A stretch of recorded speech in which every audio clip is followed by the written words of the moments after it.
Okay. And Should be soon. It's almost there.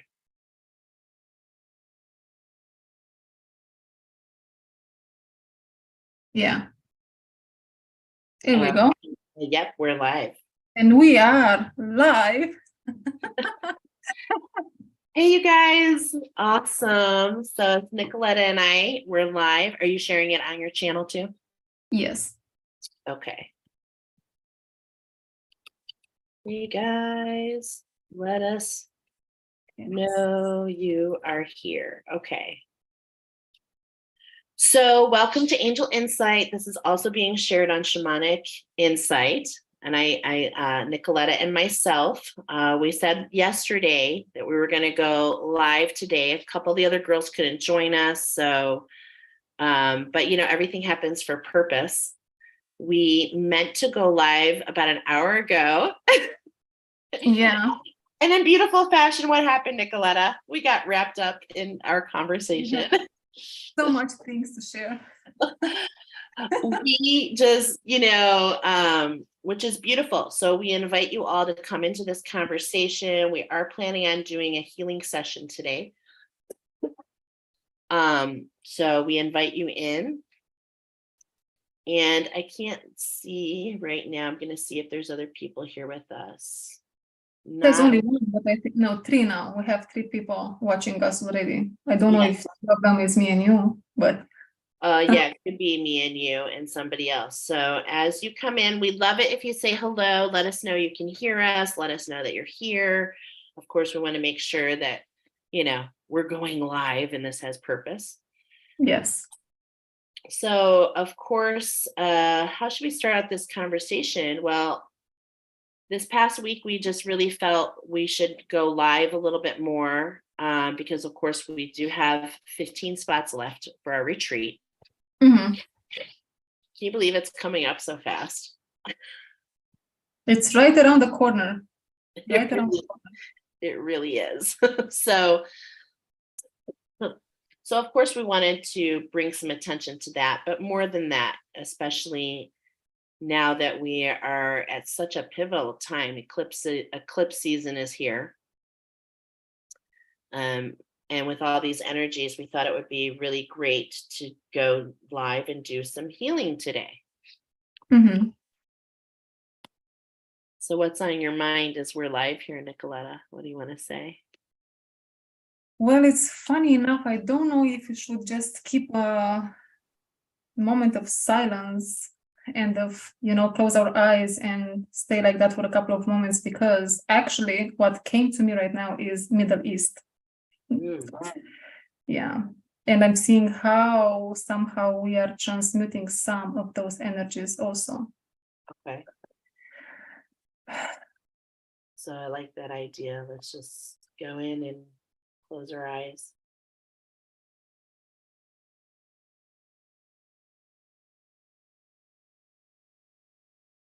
We don't need to do much.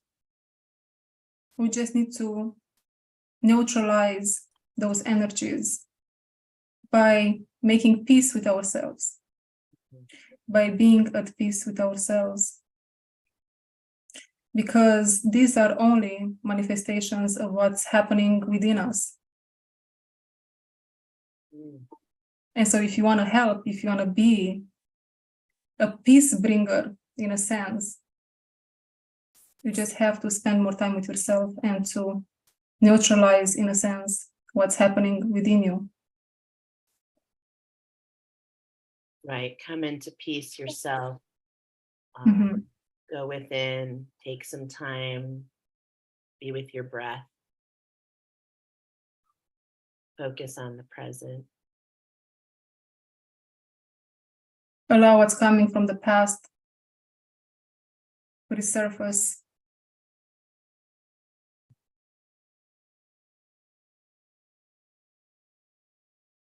And I'm also noticing some angelic presence here today.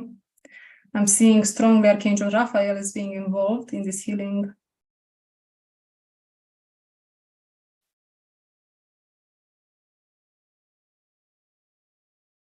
Well, yeah, in so many ways. I mean, history repeats itself. I mean, collectively speaking, it's no different than what we experience individually. It's Mhm. just, what I mean by that is, as we talk about what is healing. Hi, guys, welcome.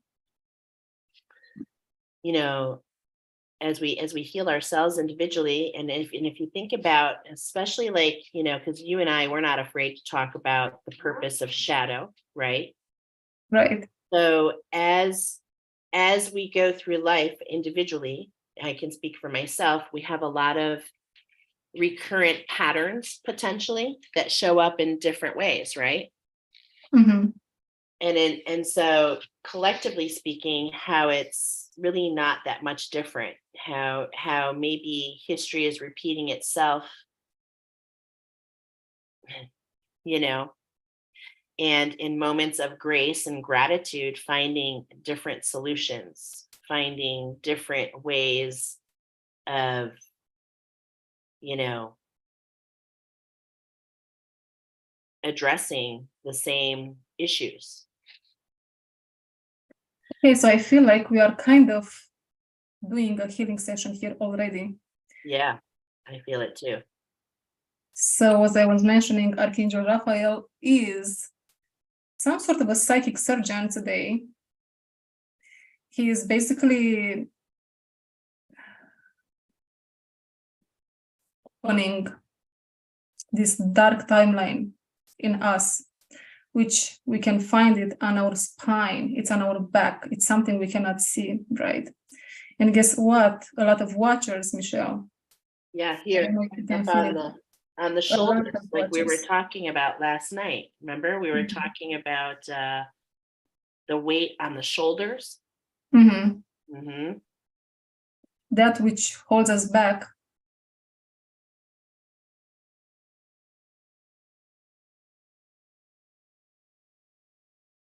Layers upon layers upon layers, and I'm seeing all these watchers, all these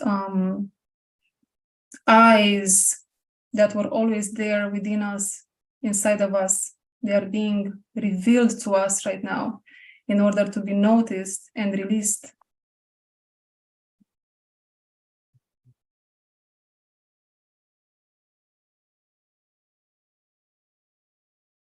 As you're And as you're speaking, I'm just saying, I'm feeling, I don't know if you're feeling it, but I'm feeling it especially in my left shoulder and over the bridge of my eyes.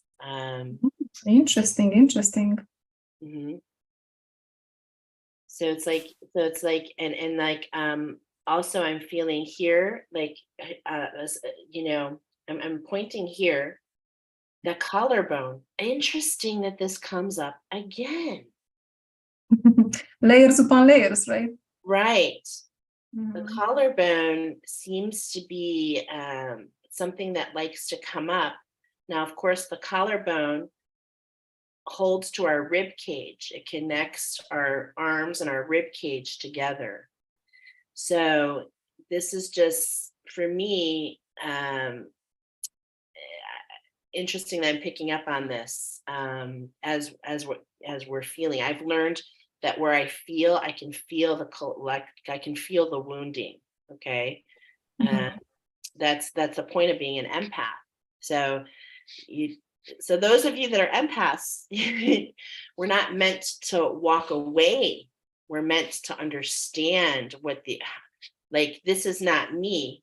Like this is not my what am I trying to say? I am feeling the wound, which allows me to enter this discussion better. But if I ran away from my empath, the feeling, then I wouldn't understand how it resonates. Does that make any sense? Yeah, basically, fear is an illusion. Walk towards that so Right. you can understand it better. Because Mother Earth is here with us.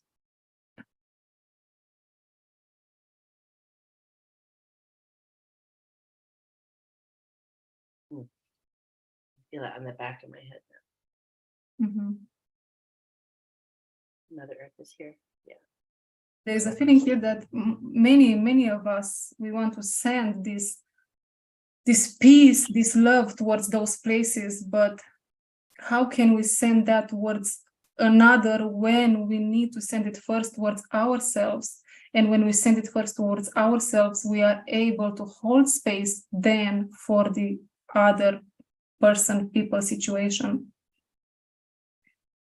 That's what us as empaths, if you consider yourself to be an empath too, right?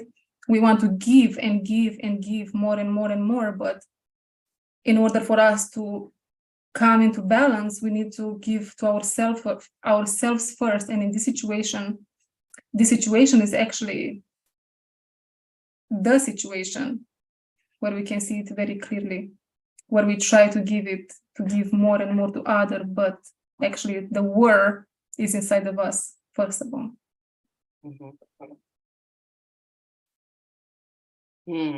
And as you say in those words, I'm just feeling the transition into that third eye. And it's like, as we have this war within us, because, what's happening for one is happening for all. I definitely feel that.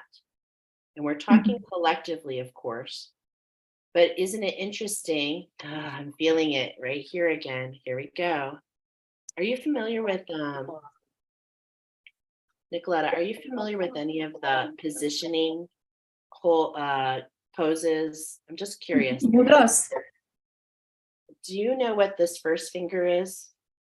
Is that the root Not chakra? really. Let me see if I can get some guidance from my angels. So, Archangel Shamuel, are you here? Hello, everybody. Who else is with us? We got a couple other people. Hello. Got about 7 people with us. We're kind of entering into this collective healing, right? Oh yeah, you're holding your finger. Which one is it, Nicoletta? Do you know? I'm not good with mudras. I'm not good at it either. I just do things like intuitively being guided by, Yes. how this works. I don't resonate with techniques and all that. It's not a thing that I'm being called to do. Okay, so I want to see who's here from my team. Archangel Raziel is here with us. Jesus is here also. Mother Earth is here. Who else is here? Archangel Zadkiel is here. So as we start this process, is there some guidance that you would like us to start with? So for me, Archangel Zadkiel is coming in. I'm not surprised, because when we were talking about going live today, I was getting some guidance to open with the violet flame prayer. Is that what you'd like me to start with? So is it okay if we go ahead and start with that, Nicoletta? Sure, go ahead. Let's preface that. The violet flame prayer is something that you, in itself, is beautiful, you guys. It was a collaboration between Nicoletta, myself, and Trish. And it was a beautiful experience. So I want to share this because we're very passionate, and we were sharing last night that as we come together and work together as a collective, we truly have to understand what that means. And that means that not everything is yes, we heal from our own inside. However, when we're speaking collectively, the tapestry is through collaboration. And I love how this prayer that I'm about to share was a collaboration through Nicoletta, myself, and Trish. And it's something that I use for myself in my sacred work, and we're going to use right now. As what I've learned myself as a spiritual catalyst is I can use my voice to activate for those who are willing.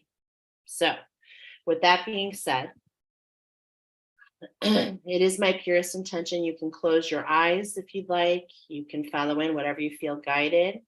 But it is my purest intention, angels of the highest light, to say the violet flame prayer for all who have joined us today.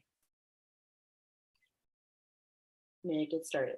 It's my purest intention, angels of the highest light, to merge my energetic field on all timelines, dimensions, realities for my highest good and the highest good of the all.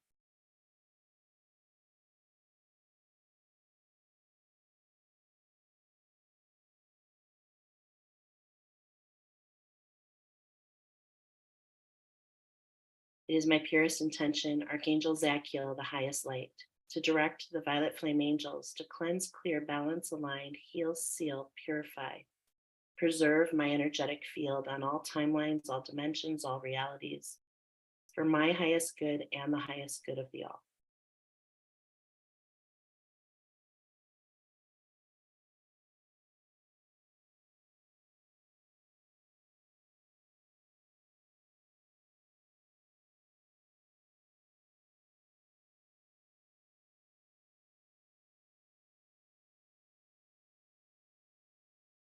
It is my purest intention, Archangel Zachiel, the highest light, to merge my energetic field with the violet flame. I am the violet flame in action in me now. I am the violet flame, to light alone I bow. I am the violet flame in mighty cosmic power. I am the light of God shining every hour. I am the violet flame blazing like the sun. I am God's sacred power freeing everyone. I am a violet flame angel of the highest light. I step into service wholeheartedly with the purest intention of love and light for all. It is my purest intention that my violet fire will bless all who cross my path on all timelines, all dimensions, all realities. So be it. Whew. Boy, am I seeing a lot in my mind's eye. Do share. So as I'm doing the violet flame prayer, yes, I'm seeing energies being sent away, being burned away, being, what's the right word? Almost like a force field, okay? And so it's just like shot out. And so I'm seeing a couple energies, and these are for different people who are joining us here today. And also, I'm also getting, for people here with us, but also people who are not here with us, actually. I'm getting that there'll be many more that'll watch this, Nicoletta. So these energies come together there. So we start with the violet flame prayer. Now I'm getting an overwhelming, I'm feeling a lot of the energies. So I'd like to create a sacred space real quick for us all. So I'm going to, it's my purest intention to invoke Archangel Sandalphon of the highest light and the rustic orange flame angels, Archangel Shamuel, the highest light, and the pink flame angels, Archangel Raziel, the highest light, and the rainbow flame angels, Archangel Zachiel, the highest light, and the violet flame angels, and Archangel Jophiel, the highest light, and the golden flame angels. I also invoke my ascended masters, ascended ancestors, all who walk in the light, the power animals of the light, my justice team, all who are on my team, ascension and healing team, who walk in the light, who love me unconditionally. I ask you to come be with us now and to create a sacred space for us all, for the highest good. And I ask, it's my purest intention to invoke the archangels to send your team of flame angels to the energetic space for this sacred space to cleanse, clear, balance, align, and seal. Cleanse, clear, balance, align, heal, seal, purify the space for the highest good for us all. And as the angels are creating a sacred space for us all, in my mind's eye, I see a like cloud of smoke. Just go ahead and take some deep breaths. It is my purest intention, archangels of the highest light, to cleanse, clear, seal, and close any and all portals that are not of the light for all that is being purified. Any and all energies that have crossed over either way are to be returned to the light and sent back to where they originated from. I set this intention with the highest regard for all involved, the purest intention of love and light for all, on all timelines, all dimensions, all realities. Thank you, thank you, thank you. angels of the highest light. A couple more things before we, okay. It's my purest intention, angels of the highest light, to seal, border, and cloak all that is being purified. It is my purest intention, archangels of the highest light, to activate your archangel fire, to transmute all that is being released on all timelines, all dimensions, all realities. Thank you, thank you, thank you. And my final intention, it is my purest intention to invoke the angels of the highest light to open a portal to source and to send all, throughout this healing process, send all lower vibrations, frequencies, energies directly to source to be transmuted for the highest good of the all. Thank you. Okay. Can I get a triple confirmation that my part is done for now? Okay, so Nicoletta, this is what I was led to do. And as the energies settle, because there's a lot of different energies happening, and all who enter this container, all who are joining us live, are part of this sacred space.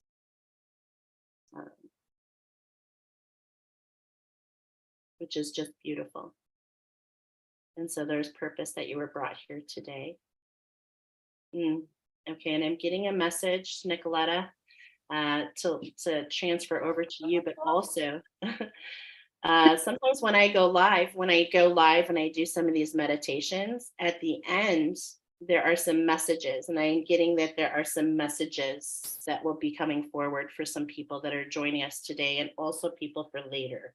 So I'll share that later. After we're done with the healing. Yeah, love that.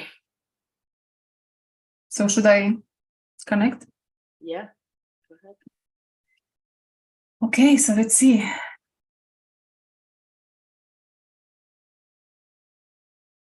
Let's take a couple of deep breaths.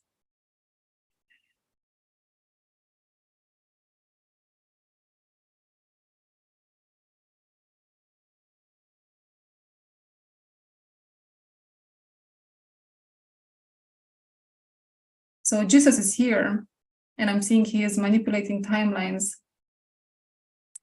For all of us that we are here in this session, healing meditation, a hybrid of sorts, he says.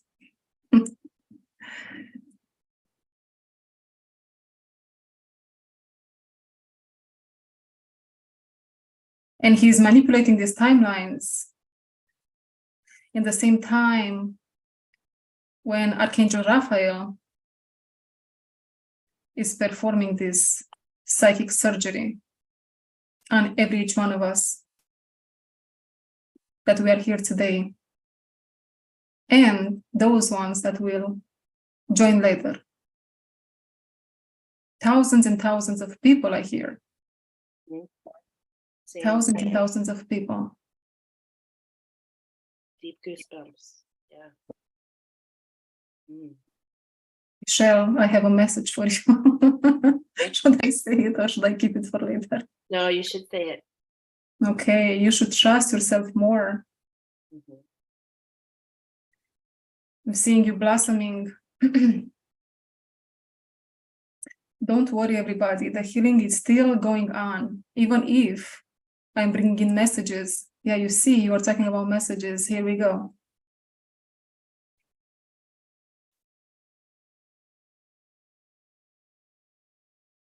Last night in our live stream, in my channeling, I was mentioning different chakras for every one of us. So for you, Michelle, today is higher heart. I feel that, girl. Ooh. And the wheel of dreams. Yeah. For those that are watching, someone has some deep issues with their throat chakra, heart chakra, back of the heart chakra. So you might feel sensations in your body around these chakras. Sacral, sacral and solar. Sacral and solar as a unit. And then something on the back of the heart that I'm feeling it major. Mhm. The back of the heart, big time. And right here, like the bridge of the nose. Some more healers in spirit, some more healers, more psychic surgeons, but healers, I keep feeling healers, medicine beings, praying mantises, okay. They are joining our healing today. And they are draining out of us those dirty waters, Michelle. So basically we are purifying, healing our emotional body in a sense here, but it's more than that.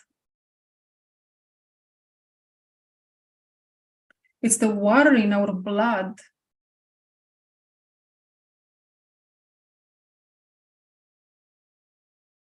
We knew at some level that we are royal, but the muddy water was leading us astray. It was confusing for many of us. What is this royal? What is this supposed to mean? You might ask yourselves. Well, it's different for every each one of us.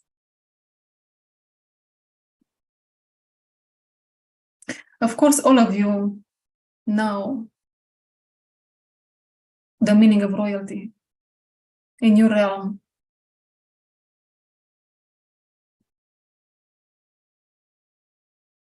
The lineage. It's more than that. It's all about also the lineages of Mary Magdalene and Jesus.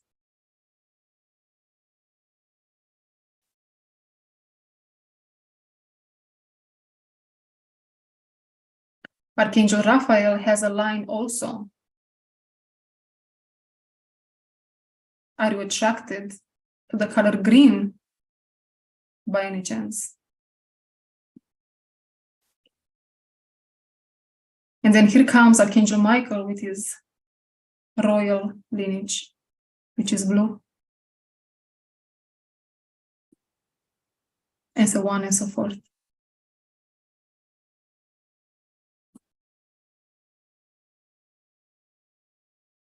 You see, those lineages are from the beginning of times.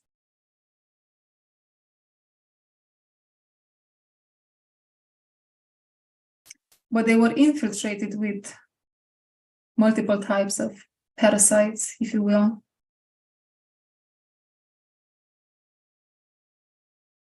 Created confusion. And you became hybrids in this long journey of finding yourselves.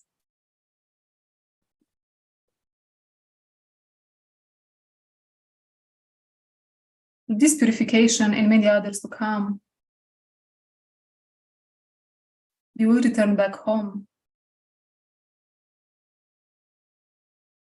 to that which you know you are. Follow your color until the mask drops completely.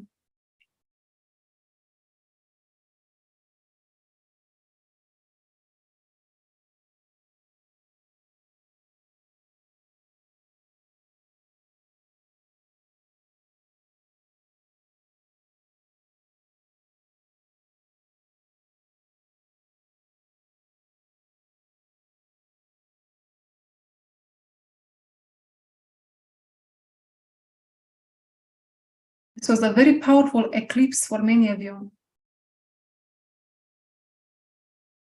And if you managed to observe and not to react, there are big chances you transcended a part of the energies you were meant to. And so the mask has fallen again.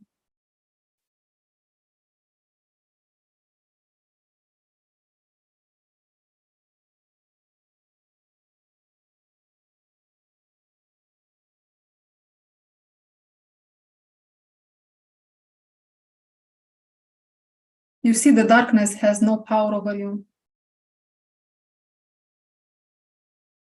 if you don't react to your own darkness.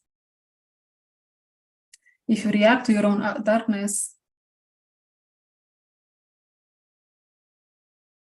what's outside will go inside.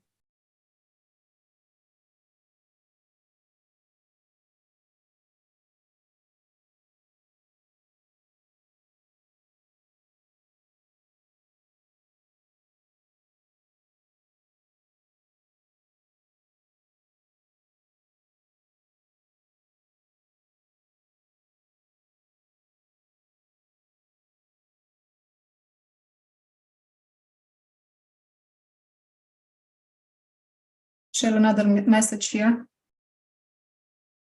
We were mentioning the movie A Beautiful Mind.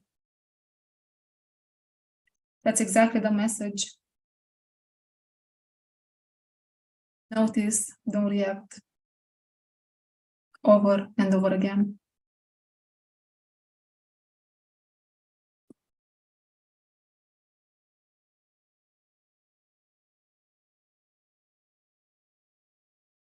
Now you see many of you will face new timelines starting tomorrow, today.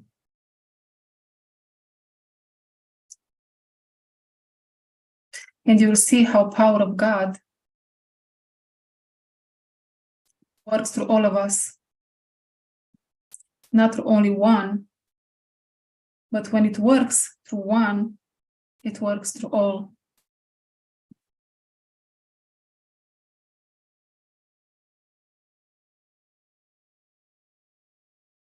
This doesn't mean that this is the end. This is just one layer within the layer, within the layer.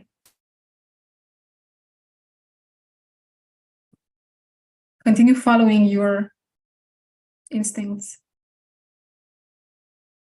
and you will not be led astray.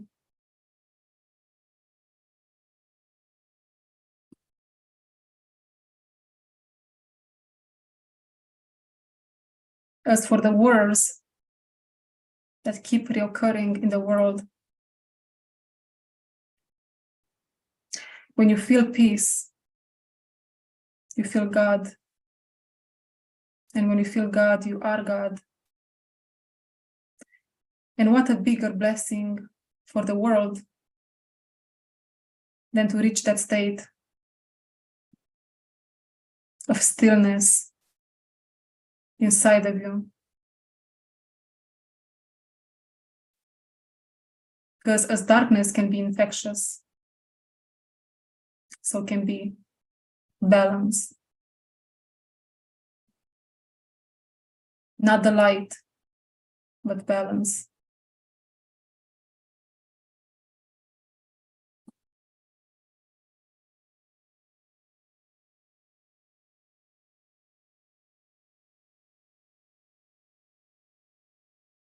Okay. Ooh. That was powerful. Mhm. So you might want to open your eyes closely if you feel ready. And drink a lot of water is what I feel to tell you. Drink a lot of water so you can flush the system. I'm seeing all these watchers going down, all these parasites from that specific layer going down, down, down.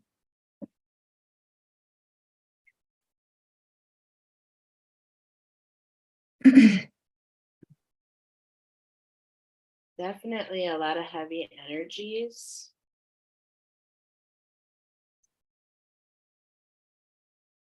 They're being, taken to source, actually.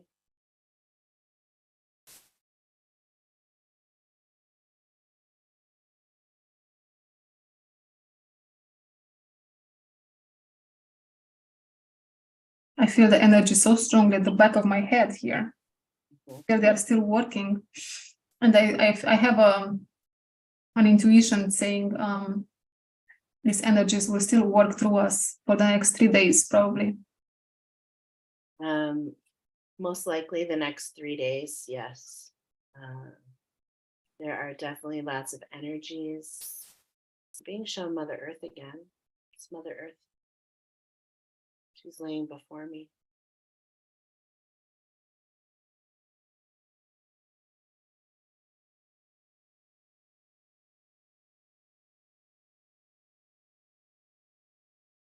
Show me some.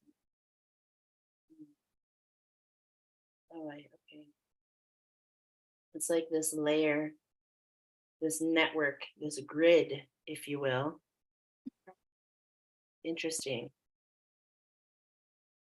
Fabrication is what's coming to mind.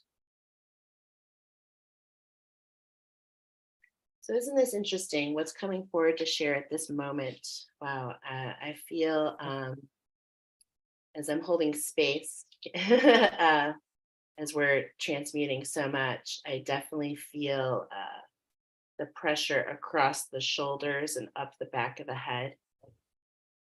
And for those of you that are feeling this, and maybe you're not familiar, this is the energy that's coming into our field. These are the energies that are that we're attracting, so to speak, because how energy works, right? It just energy comes together.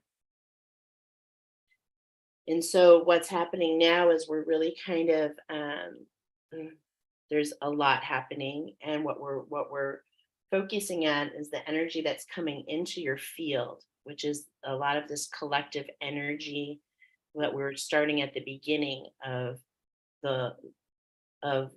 what's happening around us, and how that kind of elicits this memory within us, so to speak. Memory, yes, something with memory, very powerful. You just mentioned. Yes. And it awakens, this in it, that memory within, and that subconsciously, how that triggers throughout our being, and how that triggers throughout our conversations with others.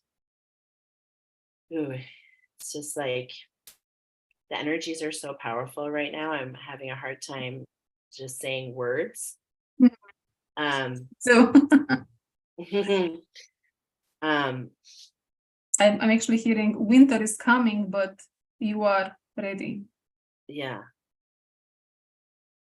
And in my mind, so crazy. Okay, so this is what this is the analogy. This is the analogy you want me to share. It's somewhat crude in a way, but it's the easiest way.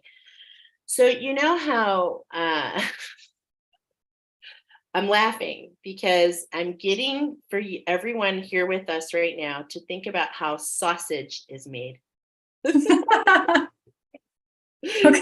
Which in itself is hilarious. It's just the analogy. Yeah, okay, just gonna trust it. So when sausage is made, it's all ground up, right? And it's all mixed together.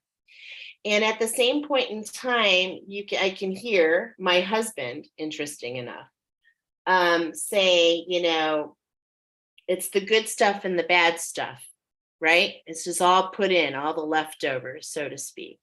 So it's all put in, and it's all ground, and it's all wrapped together, right?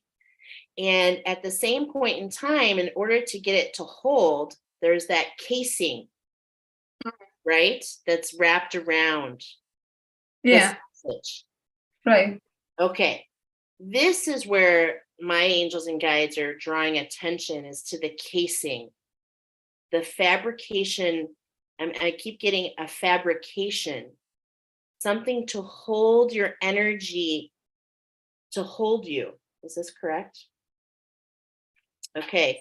So what I'm trying to say is, this is a subconscious, what we've created with our will, so to speak, is we've created this protective, like, think of it as a protective wall all around your energetic field.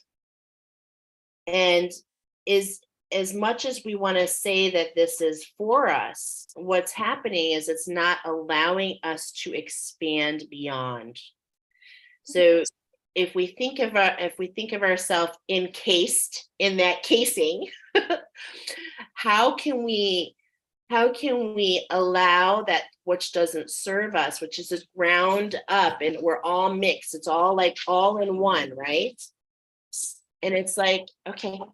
And it's like, if we allow just that casing, if we allow just that casing to be removed and allow this expansion, it's not necessarily saying good or bad, okay? But what I'm trying to say is that many of us at this time have really made our energetic fields very small because of this protective casing. Mhm. And we're meant to, expand into, not to create ourselves so small. This is what I'm feeling is a very huge wound for many, is where you make yourself so small, and when you do that, you feel this is resonating in so many ways with myself, which I'm sure it will resonate with all of us. But when you make yourself so small, think of like Alice in Wonderland, right? In the movie, when it says, I think, drink me, and it makes her super small. Now everything's a little harder. She can't get to the plate right away. She feels like things can't be heard, right? So it's just like when you feel small, it's like you're going to react in a different way than when you feel big. But now here, if we expand too much, now we become the giant, and maybe we're kind of not as respectful of everything and kind of stomping on things. So isn't this interesting how we're getting this dynamic, all related to this very crude sausage casing? But this is what's coming in. What I'm feeling with Mother Earth is like, there's this fabrication to the grid. There's this fabrication that's not allowing a certain expansion. And this is what I feel that we're hearing. What do you think about that? Well, first thought, which is very funny, when you said we should let go of the casing, right, to expand a little bit more. I was thinking, so I have to become a hamburger now. You have to become not just a hamburger, a sausage. What kind of sausage would you like to be? Polish. You gonna be a Polish sausage? Yeah. I hear my husband, Lukanko, which is Greek sausage. There you go. Okay. The bigger better is what my boyfriend says. Oh my gosh. And some of you just like hot dogs. Hey, there's no judgment. You can be whatever kind of sausage you want. Yeah. Mm. But that kind of makes sense, because I feel like there is a lot of grid work happening with Mother Earth, as I see with sacred work. It's almost like, and as we're feeling these things kind of expand, these old wounds coming up, history repeating itself, it kind of makes sense that we're losing that casing and we're redefining collectively what that means. What does expansion mean? Because in a lot of ways, many of us are afraid of that, afraid of our gifts, afraid of our expansion, afraid of what will come if it's not, for some of us, gosh, I'm just going to say it, and I don't want to trigger anybody, but at the same point in time, if it's not told to us, we're so told on what's good, what's bad, what success looks like, what I'm trying to say. Right, all this, what's good, what's bad, a very good point you brought up. It's like, from whose perspective? Exactly. From whose perspective is good? From whose perspective is bad? As long as you don't affect anybody else, right, in a negative way, from whose perspective? We just have to find that which works for us individually. Yeah. And I wanted to add something else here. With this casing and our sausage today. It's like, yeah, we should let go of this casing, and to adopt a new casing a little bit bigger, like step by step, to take everything step by step. So we're not going to be scared by the magnitude of what's out there, or what we can be, because we can get scared of that at some level sometimes. And so taking it step by step, it can encourage us to move forward, Yeah, I to hear go you. into the unknown, in a sense, here. Into the unknown. Okay, yes. And Yeah. Nicoletta, while you're mentioning that, also, there's going to be a lot of people who are changing guides right now. We mentioned that last night. There's this expansion. I love this, where this is going, actually. There's this expansion that's happening, right? And naturally, when you start something new, it kind of is like, oh my God, I don't know what I'm doing. And I feel like a lot of people are going to be stepping into some newness, okay? Some newness, some uncomfortableness. Mm-hmm. And what happens with that, as you go outside the comfort zone, the first inclination is to go back what you were doing. Mm-hmm. Exactly. Exactly. So good. This is so good. Yeah. And so I'm being reminded, even with myself. Now, I'm somebody, like, for all those out there who feel like they're creating a structure, this is really I'm being reminded, as we're talking about some of the scariest moments I've had in the last couple of years, is really when my angels and guides were like, okay, we're going to do it this way. Okay, so like I opened today creating a sacred space with the violet flame prayer. Now, that didn't even come about until a few months ago.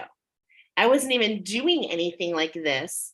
So what I'm trying to show is, as you expand, you will be guided. You'll be so guided, my friends.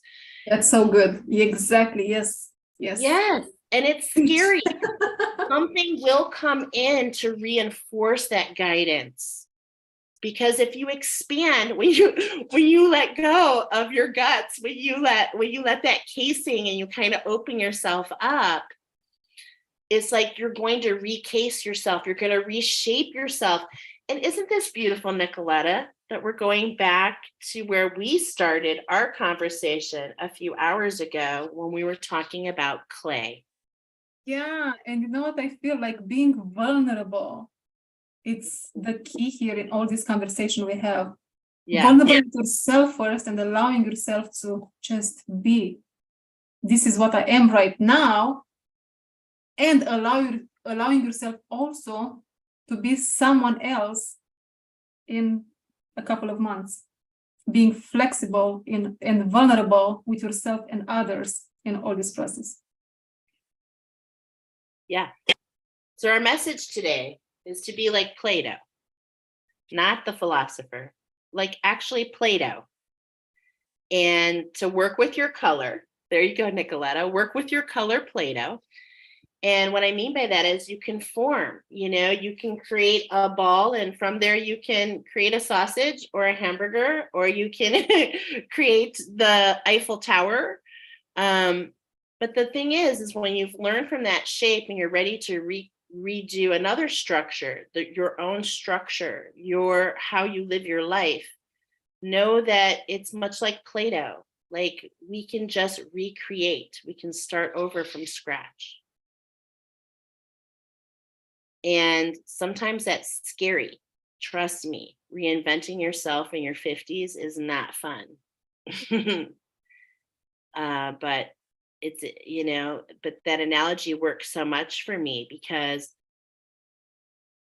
in the end, when we talk about clay, we shared, Nicoletta and I were talking that clay, I wrote this in my notes today. Archangel Samuel gave me the weirdest message today. And I was like, what is going on? The clay, guys. Here is the card. Yeah, show the card. And you know what I wanted to ask you? Why do you think you chose to reinvent yourself in your 50s? Your soul chose this before incarnation. Well, yeah, I will tell you what's really crazy about all of this is, yeah, there's that clay. I love it. And in the center is that blue. okay? In the center is that juicy spot. Look at all the different casings that could have been just in that card. But you see the expansion is like as you go through the layers. Oh my gosh, it's so beautiful, actually, Nicoletta, with that card, is that you expand through those layers in both directions and you become more and more familiar with really how your energetic field works. I love that. I see that authenticity, that ribbon of blue in the middle, and then those layers, they just continue to expand and expand and expand. Wow, that's gorgeous. That's those casings. Here you go. And actually, when you were talking about the clay before the life, and actually after, when you were talking about the sausages, first the thing that came to mind was what is holding all that meat together in the sausage? What's the clay over there? And I was just imagining how, I was thinking about what we spoke before, and in my mind, everything came together. Yeah, it's pretty beautiful because we started out this conversation before we went live. Nicola and I were talking about how I shared with her that Archangel Shamiel came forward and said, I have a message for you. And my message was, messy hair don't care. And I was like, where the heck is this going?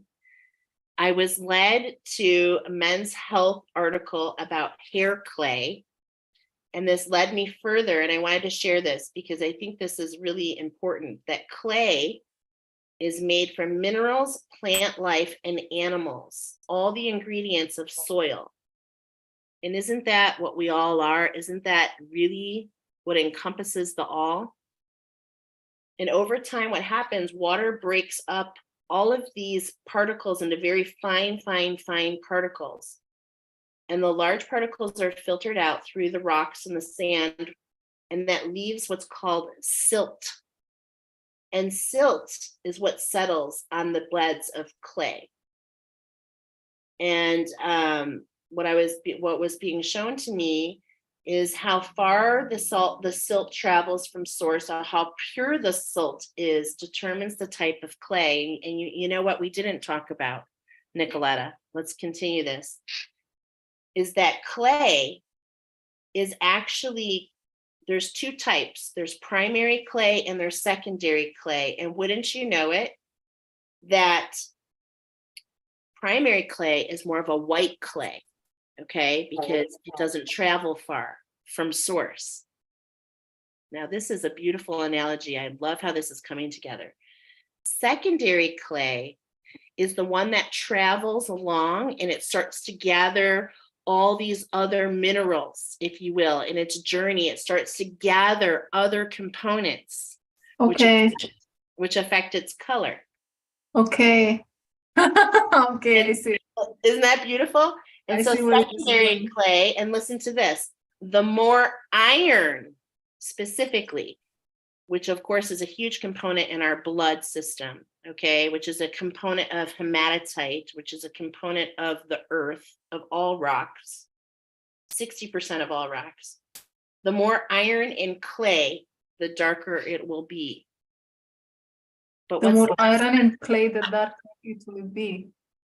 Who knew clay could be this interesting? But wow. That's so deep. It is so deep. Because it all comes from the same source, my friends. It all came from the same source. Michelle, do you wanna share more about your reinvention at 50s? Yeah. So I didn't really know I was going to be reinventing myself. I did what was called Party Light for 25 years. If that company would have changed what it did during this whole COVID, it was more than COVID. If they wouldn't have changed, I want to be honest and transparent that I would probably still be doing the same thing, chasing something that was not for me. Mm-hmm. I was literally chasing. I mean, I loved that job. I really did. I knew I was meant to be a businesswoman. I was really good at it. I loved it. There's so much, and it's made me into who I am today. But I was chasing something that was never going to be. And before I knew this was going to happen, I started being led into, because as an entrepreneur for so many years, I really was led in, my spiritual awakening kind of happened in the self self-care, okay, more like the entrepreneur space. Self-development, that's the word I wanted to use, in the self-development space. And I was really fortunate to keep uncovering, like through reading, and because I was so dedicated to my own craft, making myself the best I could be. That's something that's never changed. I just kept unraveling and finding and being led to more. And I was led to an energy worker who actually taught me about this method called syzygy. And she worked in the self-development space as an entrepreneur. Now she works in spirituality, which I think is amazing. Wow. Yeah, but she really was a catalyst for me. I took a class with her called Prosperity, and we did the syzygy method, which I know I've talked about before with some people, but basically it's like, I was home with my daughter. It was COVID. My daughter was home. I'm homeschooling. I'm trying to figure out how to do my business online, right? I'm like feeling the pressure of taking care of my family, blah, blah, blah. Okay, this is the setting. And I'm taking this class, but because my daughter was like not getting things done fast enough, I was running late.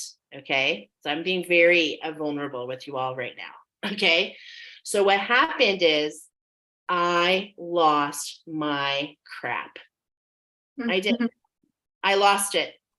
And I remember saying things like, how come I can't do anything for myself? Why are the things that are important for me not important to everybody else? Okay, I remember. So kind of went in this little spiral, if you will, volatility, which is why I talk about volatility all the time, because of course, the worst part about in this volatile storm that happens is then after you lose your crap, you realize, oh crap, I lost my crap. And now I feel bad because I never want anyone, you know what I mean? It's like I exposed my shadow to somebody else. And in some ways, that's how we're all here. We expose it to one and then they take it on and they think that there's something wrong with them. You know what I mean? So anyway. And that's how we do black magic. Yes, my friend. So then I go into this class and she's like, we're going to do this method. And I come in late, and it's on Zoom and it's very evident that I have had a little emotional trauma. So of course it's noticed. Oh, well, let's just go ahead and use that, Michelle. Will you work with me on this method? I'm like, okay, sure. So we do this method called syzygy, and basically it is, she's like, so what's going on? And I told her, and basically my shadow is just like, really, it was from my childhood. It was from my childhood that I never felt like what I wanted to do mattered. And so there was this so really what I revealed from this shadow was the emotional outburst was coming up again. It had nothing to do with my children. It had everything to do with me as a child. And so what happened in the syzygy method is, I said, well, I just felt like, what I do is not important. And then this is how it works. Well, what would happen? What would it mean? This is the phrasing. What would it mean if it wasn't important? What would that mean? And I was like, well, if it wasn't important, then it's like, why would it even matter? Well, what would it mean if it didn't matter? Well, I mean, then why would I, so basically you're going down deeper and deeper and deeper into your shadow. Okay. Mm-hmm. And so basically you get to the point where you're like, well, I guess that means I'm nothing. Yeah. Right. And at this moment, it all came together and I had a lightning bolt reaction. And I knew that if I felt like I was nothing, that indeed I am everything, because the little grain, as small as you feel, and this is so related to what we're talking about, as small as you feel, the desert cannot be the desert without your grain, without your little piece of the pie. It cannot be whole. Okay. And so after all that happened, my heart cracked, like literally later that afternoon, it continued, that energy stayed with me, and I really stayed in that space, and my heart literally cracked open that day. And that's when I heard Oracle Healer. And that's when I really, I signed up for Reiki 2 weeks later. So I took Reiki, and now I'm not meant to do Reiki. I'm meant to, follow my own pathway and my individuality, which has led me to what I do now. So what's so amazing is it's been the hardest thing for me, but everyone in my life supports it. My family, my kids, my friends are all like, oh yeah, I totally see you doing these things. So isn't it interesting though, that, because I was chasing, what I was trying to do is because we are clay, we can shapeshift and we can mold ourselves in ways, we can forge ourselves in ways. And what's really important is back to what you were saying, Nicoletta, we have to do that for ourselves first. Because if we don't mold ourselves in a fashion that's for ourselves, then it's never going to be based on love, and anything not based on love is always doomed to fail anyway. It's like, that feeling when you start to do all these things for yourself first, it's like everything else, it's a bonus. Yeah. You enjoy everything in a different way. A partner, a friend, anything else that's coming into your life, you see it differently. And I see this so clearly because I used to be so codependent. I'm so vulnerable myself today also. Very codependent. And it also came from childhood, right? And when you said things that you felt, things that you would do didn't matter, I felt it in myself also, Yeah, long story short, it is very important to do the work and to find that source of love and happiness within us first. And then whatever else is coming, it has a different flavor, guys. It has a different flavor. Yeah. And so I love, for me, that it's just like literally a flip of the script. Like I literally recall going to my first Reiki session, and they were like, yeah, you should bring some crystals to be charged. And I had to look up, what does this mean? It just makes me laugh because now I'm the crystal plant lady, I can send attunements. Y'all got to join me for this. It's this an incredible thing. And so, but it's just in my heart, I know where I have to be. And Nicola and I were talking about this, as you expand and as you reshape yourself and as you break back down and reshape again, as long as you just keep your heart open, you can continue to evolve exactly to where you're meant to be. And that's something that I said, reinventing myself in my 50s, something that I've learned that I think is really important is I've never defined, I still don't define myself, which is what kind of adds a little question mark in my work because I don't know how to tell you what I do, people. Yes, exactly. I love you brought this up. I love it so much.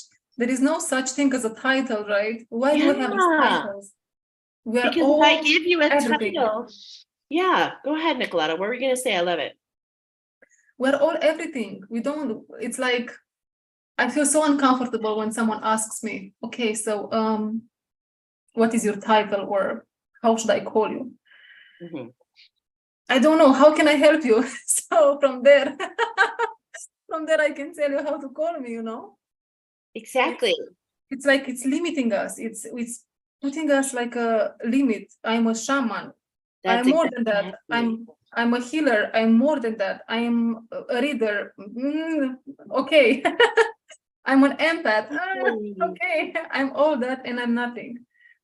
Exactly. So if we just leave our hearts open and just allow us to experience and allow our form to be changed over and over and over, I mean, to me, halfway through, because I have already made the vow from my mouth to God's ears that I will live to be 115 or more. That is one of my life goals. Wow. Yep, I want to be a centurion. But that's because, I have, at the age of, 42, I had a baby. So there you go, midlife crisis. So, my daughter, she worries a lot. Mom, you're so old. Like, are you going to be around for me? I'm like, yeah, girl, I'm going to be 115. I love it. Mind, body, and soul. Danny, I remember her. She's got a couple comments here. Sergio's back. I maintain in a pillar of violet flame, transmuting all disharmony. Thank you, Sergio, for all you do. Hopefully, we're not triggering you by saying your name today. And then,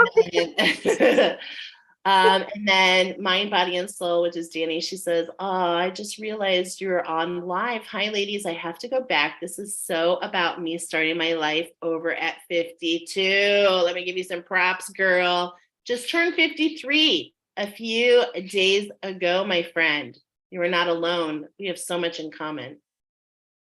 And then she says, "Oh my God, this is me. I tell people I don't put titles on myself. I am me with no limitations." Amen. Yeah, Because the moment you define yourself, you completely limit yourself. And that's what I was doing in my candle business. I was limiting myself to only becoming, we had what was called an RVP status. I was chasing this 6-figure income. And, and why was I chasing it? There's so many wounds that I've gone through, and everything has purpose, of course. Everything has purpose. Because, now I learned a lot about myself, and of course, having a business, having a spiritual based business, it's kind of nice to have the know-how of being an entrepreneur for 25 years. So, because some people in the spiritual space have a hard time moving into the business space. And you know what comes to mind? Maybe this is just a I'm part. sorry. Yes. I have to say, Sergio, sorry, that was not me. That was the other Sergio. Okay. There is no such thing as another Sergio. It's only you. Oh my God, why do I want to sing Sergio, Sergio, like an opera? What is going on? I'm getting in my mind's eye, I'm getting, Sergio, you have to let me know, I'm getting the frog singing, the cartoon frog. And he's singing opera. Figaro, Figaro. Wow. You have to let me know what that means. Okay, back to you, Nicoletta. Sorry. See what happened? I even forgot what I wanted to say, but what did I want to it's something here with transcending the desire. But what I wanted to say, first of all, because we are going, what's transcending the desire is Buddhism, this, I believe. I'm not sure, honestly. But what I wanted to say is maybe what we are doing today, this is only a part of our life. Maybe in the next part of my life, I'm going to become a singer, or who knows. And maybe I'm just meant to be in this part of my life for 5 years, let's say, where I'm going to guide or help some people find some answers that are mandatory for their path, and I am basically a guide for them. That's why we don't have to attach to people, to situations, to labels, and so on and so forth, because we have to let that open window of flexibility of what if. That doesn't mean that we're not going to create a plan, we're not going to have goals, we're going to have all that, but move into that direction. And if universe is presenting itself to you with a new opportunity and your heart is like, oh my God, that sounds exciting, go for it, I love what you're saying here, and I love that the other Sergio is here. So you guys are amazing me right now. Okay. Sergio team tonight. Okay. So let's see. Sergio Gutierrez is the other Sergio. I'm the one triggered. I'm Garcia. And yes, triggered today, feeling into meditation sleep. I hear my name. Aw. Well, you're in a good space. The angels are all here. We're all working together to help each other. It's a pleasure to be here. Oh, you guys are amazing. We're so happy that you're here. And Mind, Body, and Soul, Danny says, yes, I'm trying to move into the entrepreneurial space. Yes. And I think that's something we're going to see more and more. Of course, I see the world changing. I think many of us do. You know, I'm a retired nurse by trade. So I told you I was a candle lady.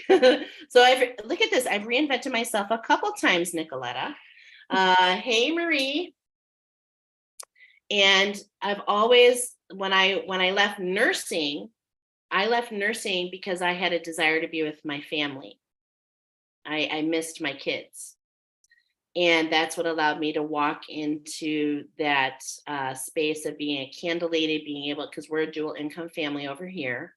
And now it's so exciting that my husband and I'm feeling a lot of release right here. Are you feeling it, Nicoletta, on the back of the head? Mm-hmm. Jesus, Murphy. Okay, it's powerful.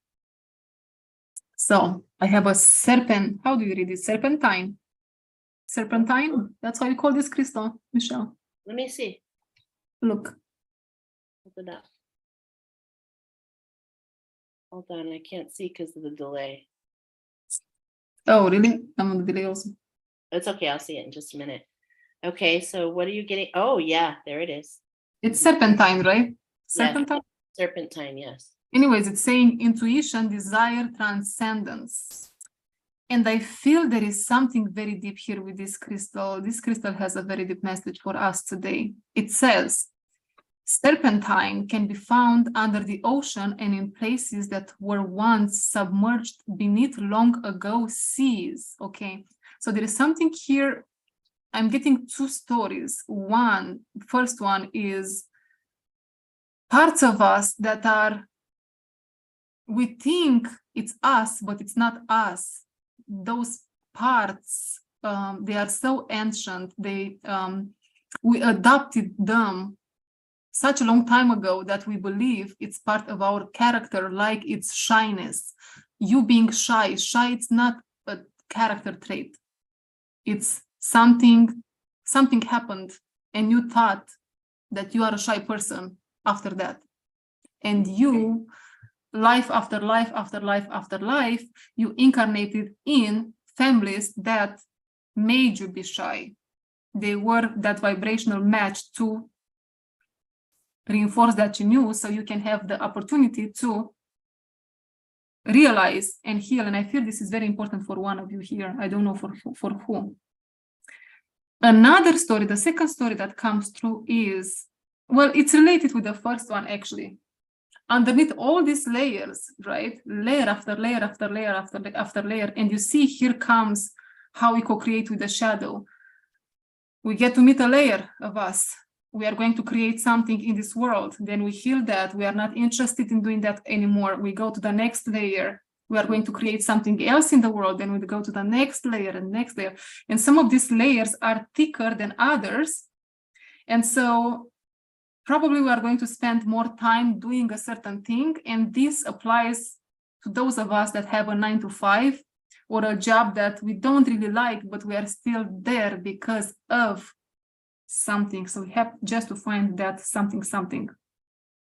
That fear, that shadow, that vibrational match, right? Which goes down every single time to wounds and shadows, and in some cases, ancestral stuff, which is the thick stuff, heavy stuff, right? Yeah. So we just have to be creative, right? We have to allow our creativity to manifest through creativity and curiosity. Curiosity, I believe we can lead in this direction to know ourselves better and to discover our inner gifts and inner powers. In every single layer comes with a gift, right? Layer gift, layer gift, layer gift. Yes, of course. Every challenge has a gift, including the shadow work. So when I leaned in and fell through, right, and my heart cracked open, this is the best time to actually create a manifestation, my friends, because we're co-creating with source. So when you actually have a moment where you bring that fragment of yourself home, you bring that one part of you back into you, this is the best time to really create a manifestation. And so I remember very clearly when I fell through into that and my heart cracked open, I made the manifestation that I wanted to travel with my family. And of course, that is something that came to be. So I'm being reminded of that. I also wanted to share something where you were talking about the shyness. Okay. Because I am also like many empaths. Okay. And I'm not afraid to share it. I was, I had, how do I say this? I don't want to trigger anybody. So basically, I, from a young age, was, exposed in a way sexually, in a way that's not appropriate for children. Okay. But of course, I didn't know that. But I had this knowing as I grew up. As I was growing up, I got along with everybody. And that's because this is interesting, because for me early on, I could see, you know how when you're young, of course, girls are so mean, okay? And I remember there are always these girls in middle school, and they'd be like, "Oh my God, she's such a slut," blah, blah, blah. But it's like nobody wakes up wanting to be a slut, addicted to drugs, a drinker, a cutter. I'm just thinking of all these different things, okay? Nobody wakes up to be like that. But if you can, but again, that wounding is kind of like that sausage casing. Again, it's the same casing, but you're creating it yourself. So I remember from an early on age being more open to it and more accepting of all people. I still feel that way, because if you don't have that kind of wounding, it's hard to really see beyond that. And so this is a message for all who've been wounded, is I resonate with that. yeah, right.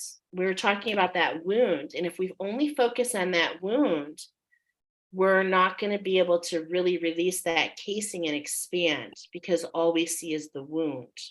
And in itself, a wound can start to fester. And, for some, the wound can get so bad that it leads to an amputation, right? Which as a nurse doesn't mean even after, this is coming up for purpose for somebody out there, because even after there's an amputation, you still get phantom pain. Many people who are amputees experience what's called phantom pain. So they have pain in that leg, even though it's not there. So the energy hurts, yes. The energy hurts for real. Yeah, exactly. And that's because we focus on the wound. And a lot of times we don't try, and it's not like I'm saying like you're hyper focused. This is happening in the background, my friends. This is happening in the background. So how can we take those moments of volatility, like me, when I lost my crap? How can I own it? How can I say, yep, I lost my crap? How can I not deny it? And what can I learn from it? That's where I've been for many years. How can I learn from that?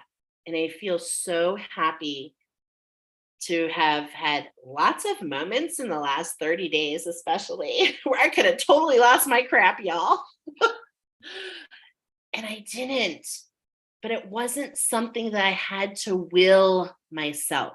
Okay, this is what I'm trying to, this is not something that I had, it's not a structure that I had to create. Okay. It's just something that as I've gotten to know myself and go through those layers, that I understand that all has purpose, and that really not everything, Not everything happening in the world really has anything to do really with me. Oh, hello. Yeah, that's a big one. Not everything that happens around us, it's not directly reflected to us. Right. Even if not directly, but in a sense it is, you know. Yeah. And in a way, we create these stories, we create these shadows, and they and really, I think we're learning on how they've, as much as we talk about consciousness, there's also unconsciousness. And there's this theory out there that the unconsciousness is really just created from us ignoring those layers out there. And so they've had to take on a life of their own to come catch our attention, is what I'm hearing. Right, yeah. Wow.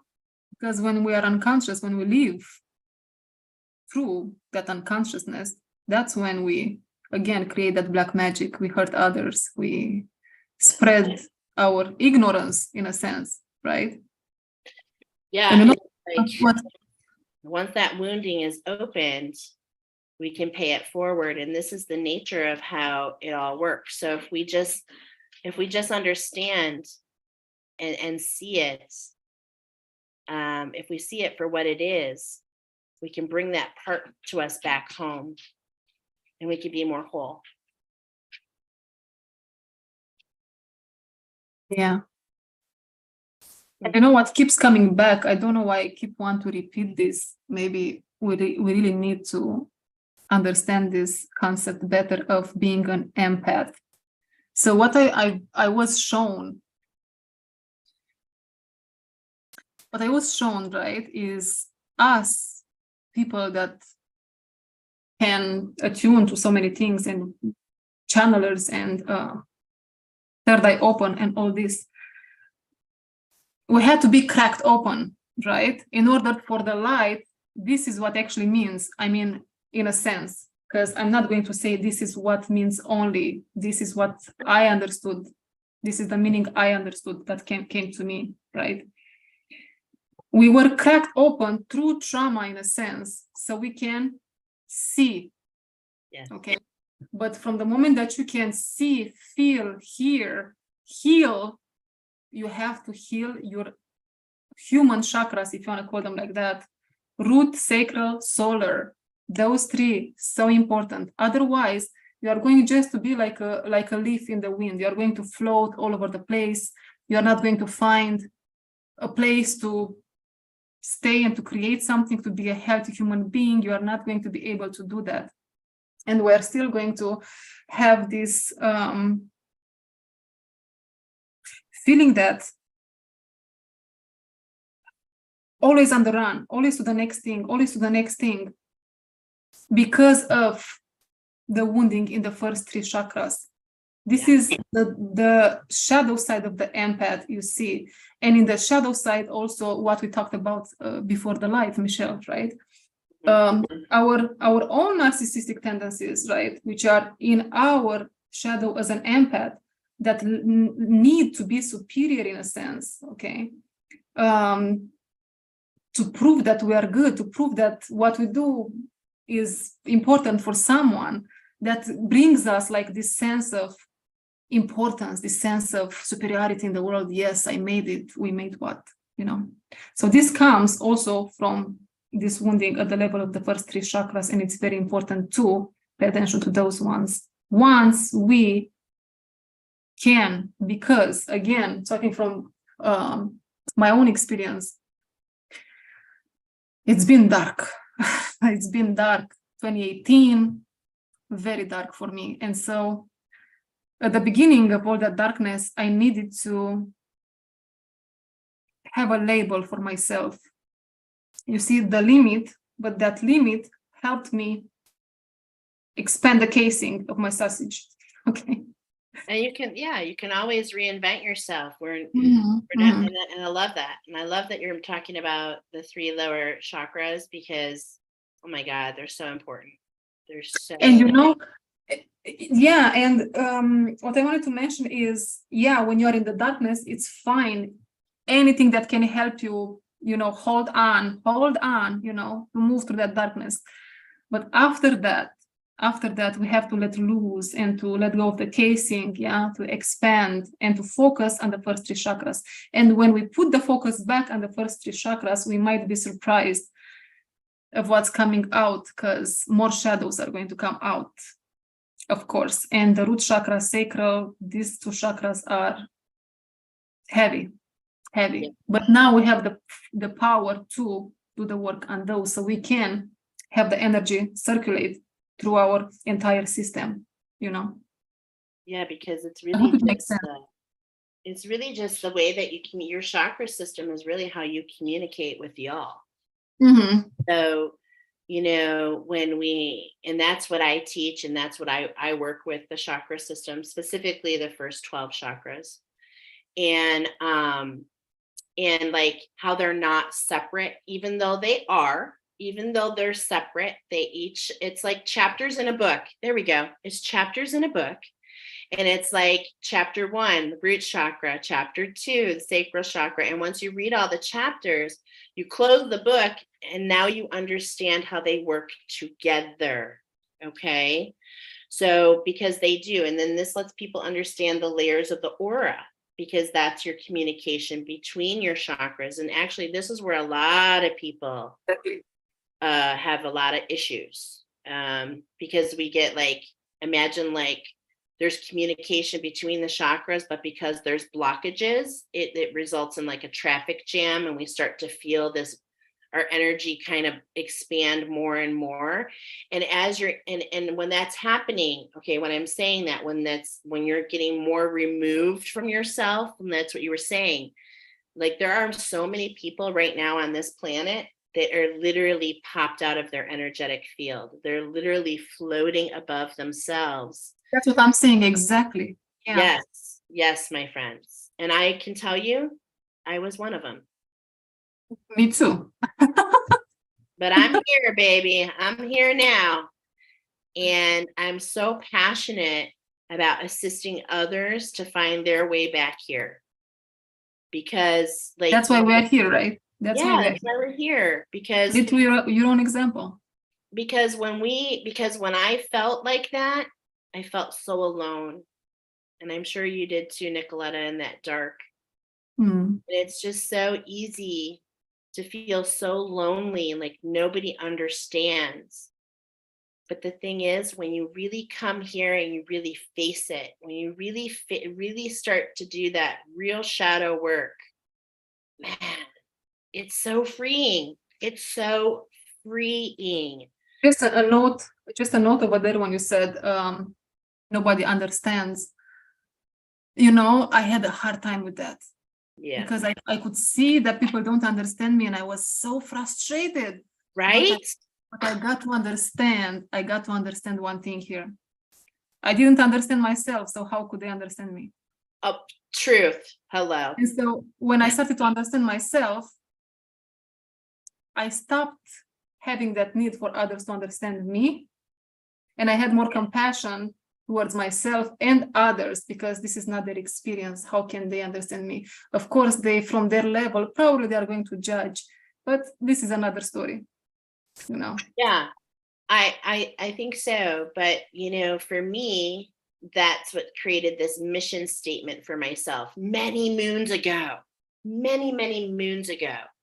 And that I was just going to love you wherever you are and empower you to step into your own power. That's all we can ever do. And as I call myself a healer, which is kind of interesting because, the angels tell me, yes, we have tools, my friends. Okay. Like my individuality of these attunements, this whatever it's a tool that you can use to step into your own intuition, your own knowings. I no longer refer to myself though as a healer for you, because I did, and that's what the angels have revealed to me. Like we're not in that, as this might trigger some people. We're not in that type of energy anymore of a collective. What I mean is there's no guru that's going to magically make, the masses healed.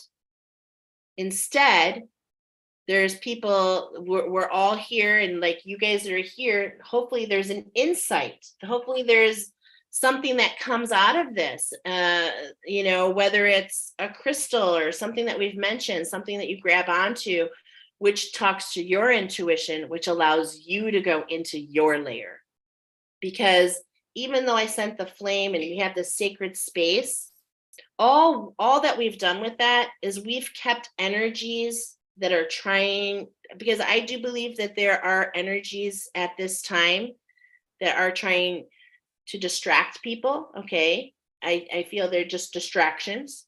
And so we've kind of are alleviating that, but it's not like I'm going through, I sent the violet flame through your energetic field. Okay. So, but it's like, when we get the burn off, it doesn't change the layers. Do you see what I'm trying to say? In a lot of ways, we can do surface stuff to help you get through the next step, but you're the one that has to go in deep. Does that make any sense what I'm trying to say? It's like collectively we're moving into a time where you've got to unpack your own suitcase, put your own clothes in your own drawers, and be a responsible citizen of the entire community. When I Yes, say, and I would like to add to that, if you feel called towards techniques of sorts, like, I don't know, a certain breathing technique or towards Reiki in particular, or something of sorts, go do it, try it, but don't stay stuck there. Don't be stuck there with that technique. Again, allow flexibility, allow yourself to be curious, see what else comes into your reality, see what else calls your name for your next level. Because people, I noticed, they realize they have a calling in a certain direction and they stay stuck over there. For some reason, this is very important to be re-emphasized today. that is important, and it is so important, Nicoletta, because I told you guys my heart cracked open. I heard Oracle Healer I was an oncology nurse. The only kind of healing I was familiar with was Reiki. Mm-hmm. And so I went for Reiki, and I had a Reiki practice, and I am not saying anything about Reiki, but really the calling was for me to go within myself, and I didn't go further, and that's okay. That's where I was, but because of Reiki, I was able to go in deeper, right? And so Reiki, a stepping stone. Yeah, it was a stepping stone, and I no longer do Reiki of my own personal guidance, because I'm a very firm believer myself. This is just me and myself standing here in front of you. As I told you, it's my mission to love you where you are and to empower you to step into your own power. And in order to do that, I now journey with you with these crystals and these plants, and we start to uncover, we start to bring to the surface so that you can see things in a different light. So that's just where I am now, and that might be a stepping stone to something else. No, when you said it's your mission to love us where we are and to empower us into our mission, my mission, what came immediately through was, my mission is to trigger you guys. So that is so funny, because we talk about that so much in chat. Yeah, I love that. Because you are saying you don't want to say nothing about Reiki. Actually, I feel like I want to mention something about Reiki. I'm not saying I would love to mention. It's going to be very triggering. Yeah, I know it's going to be triggering probably for some people, but this is what I received as a channeling information. Okay, you can take it as being true or not. I mean, that's up to every one of us, right? So Reiki, I was seeing like it was just a gift given to someone. This someone basically he attuned himself through his own journey through this ball of light, in a sense, and he just draws in that life force energy, that energy, light energy, because I'm seeing it in my mind's eye as being very, very white and powerful, into his own healing sessions, modalities, whatever he was doing back then. And so this was sold as someone that everyone can do. It seems like everyone can do it some better than others. It's a spectrum, right? In a sense here. That's why in the same channeling I was getting, you have your own modality. So take this as a stepping stone, but don't allow it to block you from that which is there for you, because the universe is so huge and humongous, right? Yeah. Absolutely. Absolutely. And well, I, not to be triggering, but as somebody Be triggering. okay, I'm gonna be triggering. You get my angels are like, yes, be triggering. I wanna watch the words. Basically, it's been revealed to me, and the reason I don't do Reiki anymore, and the biggest reason I created my own modality, which was based on what? My own experience, which we don't have enough time to unpack here at this complete moment. But basically, I found I had these skills, and maybe that awakening happened because of my Reiki placement. But basically, my angels and guides have told me that Reiki in itself, should I just say the words? I feel, my heart feels heavy to say this. Go ahead. I'm holding space. I'm just going to say it. But, Reiki is a spiritually guided energy. And basically, the angels have told me that it's been infiltrated, that it's not 100% spiritually guided anymore. That can be true also, you see. So you have to go in for yourself. Now, am I saying that every person that does Reiki is, not of the light? Of course not. That is not what I'm saying. What I'm saying is we've reached somewhere because of our ascension process. Now, remember, it's happening for one, it's happening for all. And who do you think is trailblazing this ascension process? It is Mother Earth. Mother Earth is the one who is trailblazing this. We can only follow her lead. We think that we all have to, sorry, I'm getting here, look at it, it's on a soapbox, I'm straight up channeling. So we feel that, we cannot go unless she goes. We have to unpack these wounds. We have to allow her to ascend first. And as she's ascending, and she's trailblazing, by the way, it's been a while since I've checked in. Is she above the 7? No, she's at the cusp. We've never been past the 8th dimension, which is why we keep coming here to redo. There's this loop. It's time to undo the loop. It's time to get the exit ramp and to go somewhere different. And in order to do that, we have to have modalities that come from within, modalities that awaken, that were awakened at the time of the ascension timeline to begin with. We've been off the timeline so much that it's like nobody even remembers. There's no inkling of some of these modalities. Somebody asked me, oh, how can you attune others? It's not up to me to describe for you. I just know that I trust in my gifting. I just trust in my walk. That's all I can do. If it impacts your life, amazing. If it doesn't, that means it's nothing. That means I didn't fail. I see some questions from some people. They come just to instigate conflict. They don't really want to know. You can feel that from the energy of the question. Do you really want me to help you in a sense? Do you want me to answer that question, or you want to prove something here? Because if we are going mental, I'm not interested. Yeah, it's that is a thing as well. Well, and this goes back to what we were talking about before we even came on here, is like, when I woke up in spirituality, which was just like 3 or 4 years ago now, like I literally was a virgin, spiritual virgin. I knew nothing. I honestly can say this. Okay. And when I woke up, as many of you are waking up, and as many others, maybe not you, because some of people that are drawn here are already spiritually aware. But as people are waking up, like me, I was like, okay, trying to find information. Like you just want to find information, like what's happening to me? What am I experiencing? So, you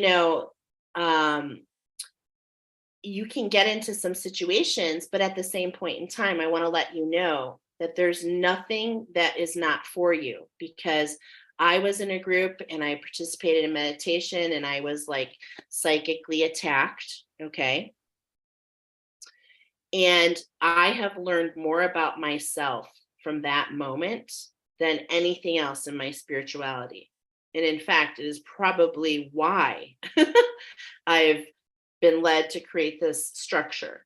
Okay. The structure of working with crystals and with plants, because it all comes from, this is what a lot of people don't know, like you just mentioned serpentine earlier. Like I literally, if I wanted to right now, I could attune myself to serpentine. I could put it in my chakra system and I could attune to that just like that.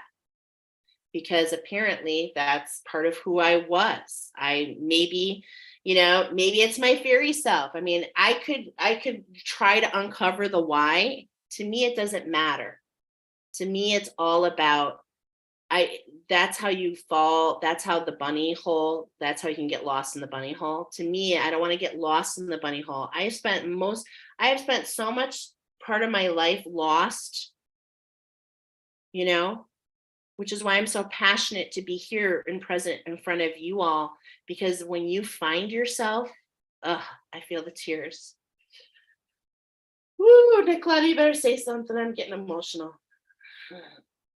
But I wanted to mention something, but now I don't know what to say. It's like when you find yourself, even when you're lost. I was feeling actually, you were talking about these attunements you are able to do. I was feeling that's your own magic. That's the Merlin. That's my own magic. Yes. No, it's Merlin, magic. Your Merlinic self, we all have one of those. And we all have it. Yes. And mind, body, soul, you said you are the opposite. And you've learned so many different modalities, but none have pulled you towards. Yeah, that's exactly what I was saying. Mm-hmm. Stepping stone. It's just try whatever comes to you. And at some point, it's going to come something. Maybe it's nothing that has to do with spirituality. Let's see, when we come into realization that we're different levels of consciousness, and truths can vary depending on the level of consciousness we're attuned to. We don't judge where others are. Correct. Mm-hmm. Correct. Because there are just very few constants in this world. One is evolution, and the other one is balance. Those are really the only two things that we can, and some of our souls are moving through that evolution process. So some of you who have had this quickening, it's because you're catching up to what you've already experienced. And I feel like that's kind of a little bit about what's happened to me. And I've just stepped into my own magic, and I don't try to define it. I just embrace it.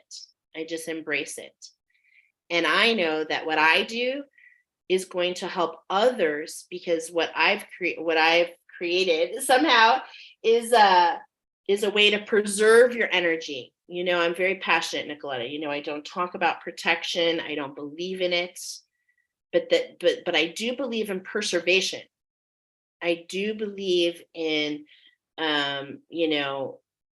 not ignoring. Like, you don't want to just be complacent and do nothing. Okay, but there's a vibration there. There's a different protection, preservation. So that's what that's what the attunements have led to. And so what I've noticed, my students that have come into my class, this is a tool that allows them to go within, to be closer to their guides. So this is why I love what I do, because I'm just paying forward by being my individual. I'm just allowing you, potentially, if you decide to take any classes with me, I'm just allowing you to get more in touch to who you are. And that makes me feel amazing, to be honest. You know what I mean? New captive. Hello. Captivate. New captivate. Oh, captivate. I missed it. I like that. Possibility that you will take the modalities you've learned and create something new on your own. Yeah, for sure. That is the whole idea of insight. And are you trusting those insights? Are you listening to your intuition? Because I think what Nicola and I have been trying to say from the beginning is, are you listening to you, or are you listening to everything around you? because there's a difference. Because nobody around you can really take the place of your soul guiding you. There's really just no, there's a big difference there. Sergio says, we're like the fingers on a hand, all different from one another, but together we're the hand. Ooh, I love that. And you know what's very important and very interesting also is, yes, nobody else, no guru, no one out there can tell you what's for you exactly. But about your journey and all that. But by you being in their energy, in teacher's energy, you can get activated in a sense. That part of you can get activated. So probably you just need to, because some of us, I'm getting this intuitive nudge right now. I'm seeing someone scrolling on YouTube, seeing different videos, different healing modalities, different what do I know. And somehow one of those people might be from your soul family, might be a very important soul connection maybe, and they have in their energy field that activator for you, which is not going maybe to be a vocal response, but energetically you are boom, activated. And then you know, when they say when the student is ready, the mentor comes, the teacher arrives, it's not necessarily someone that can speak to you. It's maybe someone that just have to be in your energy for a second. So if you have the nudge to go out there outside and to go to the supermarket to buy a bread at 3 a.m., I don't know, just go, you know, of course, be safe, but just go and see, maybe there is someone over there that's going to activate you in a sense. Oh yeah, that's when you like run into someone from high school, you know, it's just like the weirdest things happen, but that is what co-creation is all about. That is the purpose of experience, you know. And if we co-create with source by trusting our intuition, really, we can really unlock the universe. We can unlock the universe, actually. So Nicola, the universe. I love it. So we've been on here for a little bit, and I'm getting that my angels want to share some messages. Can I do that? Yes, sure. Okay. Go ahead. How many messages would you like to share, angels? 1, 2, 3, 4. Okay, we're going to share 4 messages. Who's the first message from? Archangel Samuel would like to share a message. Okay, Archangel Samuel, is it something you want to show me? Actually, I'm gonna I'm meant to show somebody. I meant to show somebody how I do this, how I do this. Okay, has purpose. We all do things differently. So I work with my pendulum, and so Archangel Samuel wanted me to show. You want me to show this to somebody? Getting a yes. Okay. Because there's somebody here that is having a very hard time getting in touch with their guides. Are they here with us now? Are they on live with us? Yes. Okay. So there's somebody here now that's on with us live that's having a very hard time getting in touch with your guides. Okay. So is there something you wanted to show me? No. Is there something you want me? Is there something you want me to do? They're like, you already have. So, okay. So there's somebody on here. Archangel Samuel has had me bring this to camera. I hope you can see it, that I'm using my pendulum. So there's somebody on here who wants to connect with their guides. And this is how I became aware that I had like these skills, and I was like, did not know anything about them. So I took a class which is called from the Katana Institute. I'm an angelic, what do you call it? Coach. I'm an angelic coach from the Katana Institute. So I went through this class, and really I just wanted to understand. So this is where the pendulum came in. And I found for me that because I had so many blocks, it helped me kind of understand, because actually, the blocks is the wrong word. Archangel Samuel is telling me wrong word. Yes, wrong word. It's just because of my energy. I am able to pull in energies of the light. I'm able to pull in energies of the dark. And because of that, the pendulum allows me to understand the energies that are for me. Okay? Is that what you wanted me to say? Yes. The reason, okay, now I understand why this is happening. So I'm meant to explain to somebody here why this is happening to you. Is because you are, Nicoletta probably gets this too. She's similar. Yeah, I'm getting a yes. That you're just naturally, you're a natural transmuter. What I mean by that is, as you walk throughout your life, this is something you've always dealt with since you've been on this planet. Yes, since forever. You take on these emotions and they think that you're yours, but they're not. You're transmuting these energies. That's what I was saying. You draw dark energies to you. This is nothing to be afraid of, my friend. We're mentioning this so you understand that your soul naturally draws darker energies to you because you naturally transmute them. It is, so you're a transmuter, a grid worker. And so you're here. So this is just to help you understand that how to get in touch with the energies that can help you to lead you. I feel your is this the person you're talking about right now? Okay. So just to be a little more identifying, I feel the heaviness on your heart. And I definitely feel like you're going through a heart awakening. Have they been in it for a while? A couple years. And so you've been really wanting to go within, but you've been having a hard time knowing how, is what Archangel Chamuel is telling me. Do you have any other messages for this person? Okay. Is that message complete? And so that message is complete. So I'm not sure who that was for. We'll read some of these comments. Okay, so that's message number 1. Is the next message, who wants to share the message? Oh, Archangel Chamuel again. Okay, is this something you want to show me? Yes. Okay, so Archangel Chamuel wants to show me something for one of you.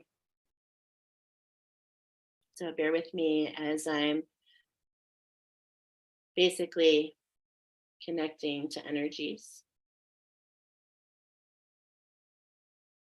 Hold on just a moment.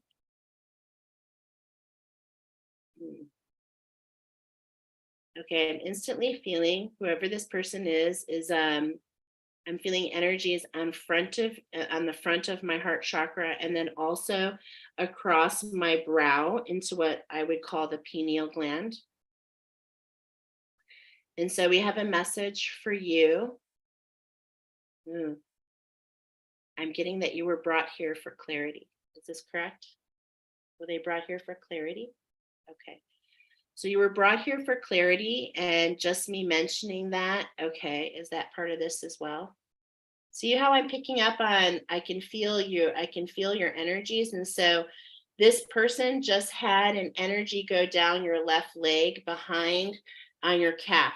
Is this correct? Okay, I'm talking to you. We're talking to you. All right. And what do you want to show? What do you want to show me?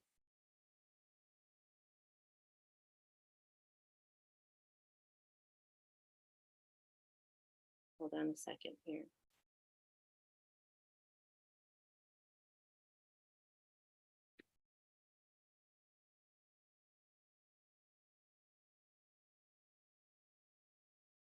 Okay.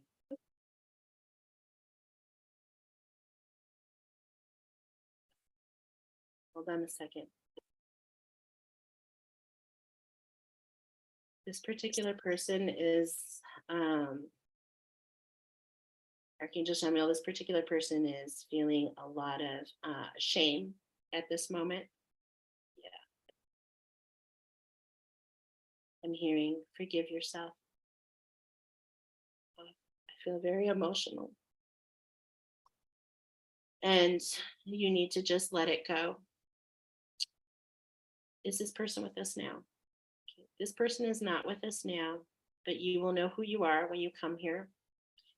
And what basically Archangel Samuel showed me, you guys, just so I can be transparent, was I was feeling this energy on the front. And this is, I'm very familiar. The energy on the back is the energy coming into our energetic system. The energy on the front is the energy that leaves our energetic system. So these are the actions that we take. Okay. So it's like, if you think about it, it's kind of like that ripple in the water. What comes in could create a ripple. And this is kind of related to that volatility. So something was said, there was an outburst of some sort.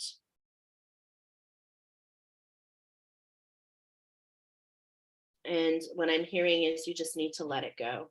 You need to let it go, release it, and call your power back to you and just keep moving on. Because getting this like shakiness. So if you're you've really, whatever happened, there was something that happened and you're really holding on to these energies and it's really allowing you to sink. And what's happening is it's drawing other energies to you. And so Archangel Samuel is saying, love yourself, forgive yourself. We are human, let it go. And what a message that is for so many of us. Is there anything else here? Okay, 2 more messages, Nicoletta. Are we ready for the next message? Okay, who's the next message from? Can you show me again? Yeah, I have secret handshakes. Nicoletta makes fun of me. Archangel Zadkiel? Okay, Archangel Zadkiel is here. I feel this one. A message from Archangel Zadkiel. Okay, is there something you want to show me? No. Is there something that you want me to do? Yes. Ugh. You want to channel? Okay. So we're going to channel from Archangel Zadkiel. And this is for somebody who's with us now. Yes, I can tell you, I feel, can I describe the energies? I feel a very dense energy in the front of my head right here. Okay. So, in fact, is their head in the muck? Okay. I feel that, okay, what I'm showing is I've seen this before actually with a student of mine. I'm feeling one of you has your head in the muck, okay? So this is the energy that I'm feeling. When I say the muck, you have your head in these dark energies. So it's affecting your focus, your clarity, your connection. It's affecting so much around you. Is this correct? And we have a message for you. Okay. What's the message?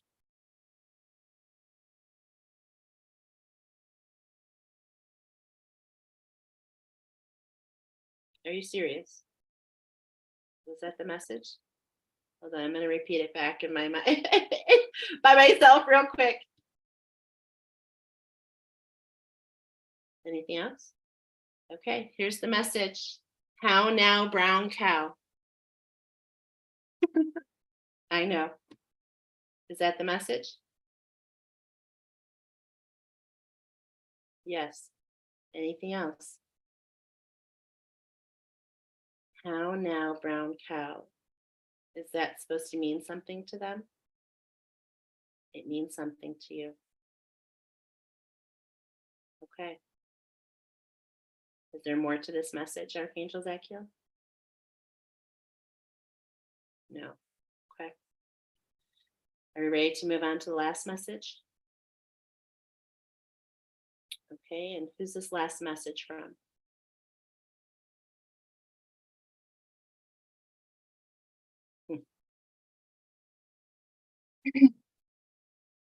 Who's this message from? Who's this one? Just a moment, you guys. First of all, I demand that this energy leave now. So I have trickster energy here.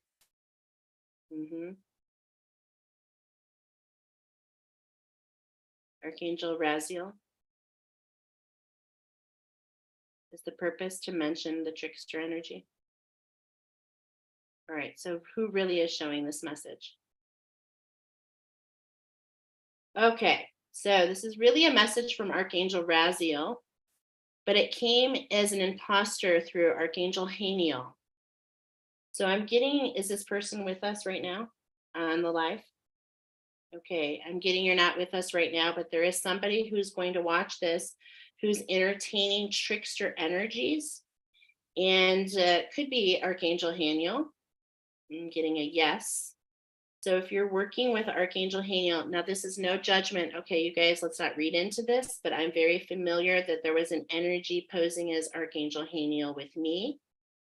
And I could feel the energy right away, which is why I told it to leave.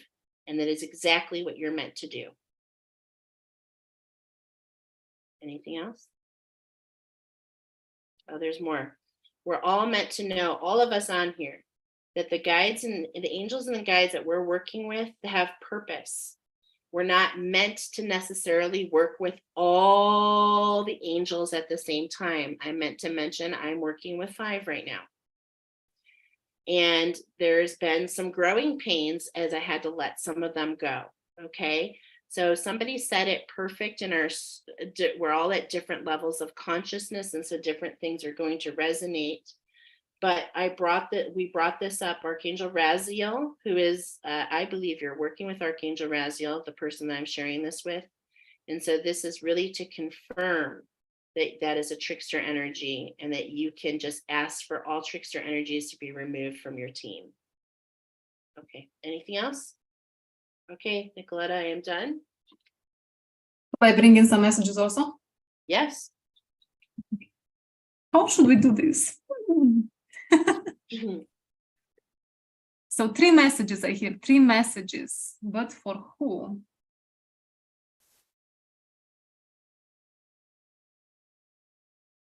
Okay, just 1 second here. You're fine, take your time.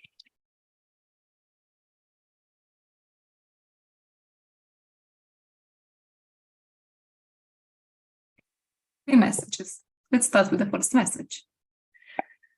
I'm going to pull tarot, just because I don't know why. Usually I don't use tarot, but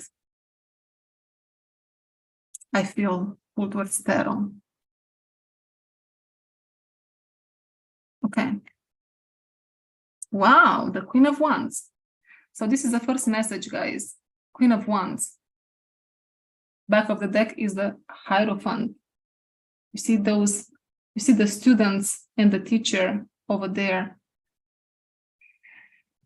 Okay, so first message, here it comes.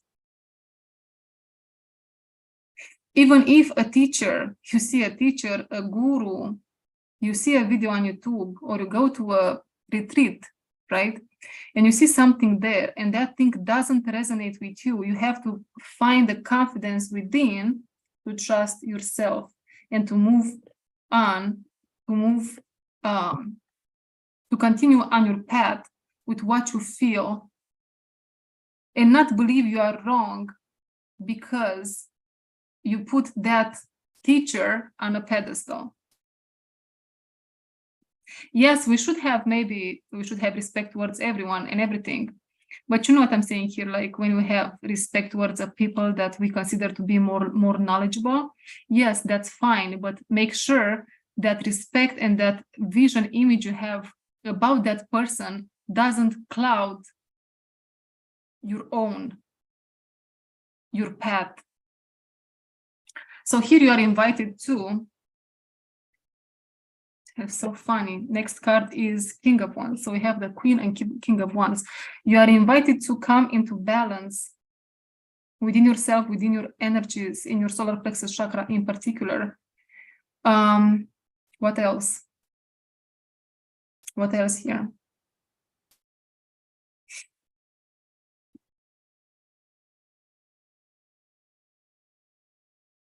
I can't hear you all of a sudden. Oh, sorry.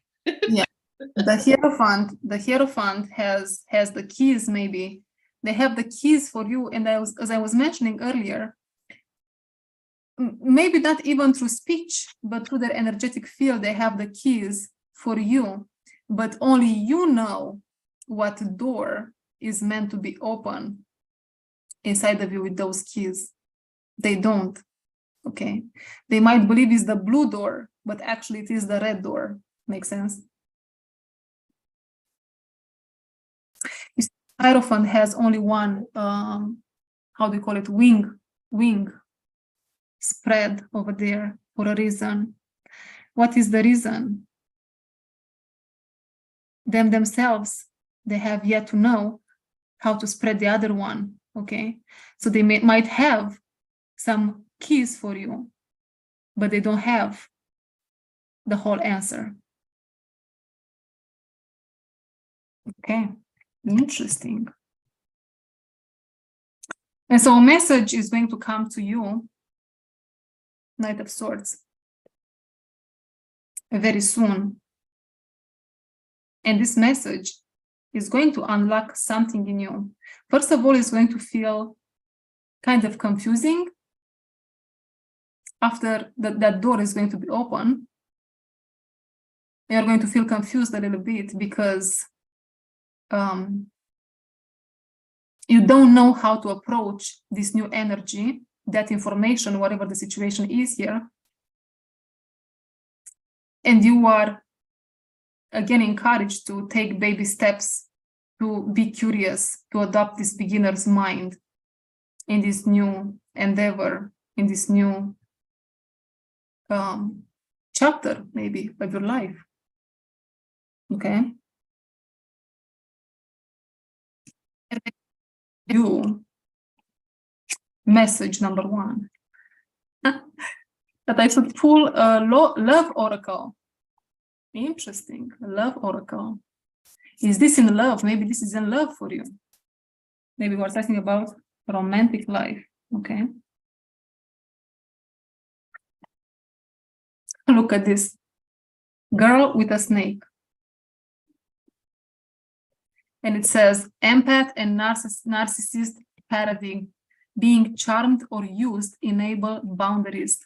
And you know, I don't think this is about romantic love, which definitely can be for someone here, but I really don't feel that. I feel this is the relationship between us and our shadow.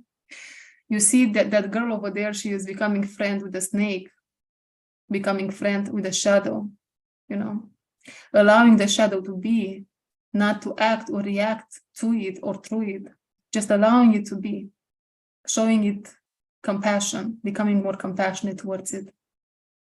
And so by doing that, we neutralize it and we become more balanced.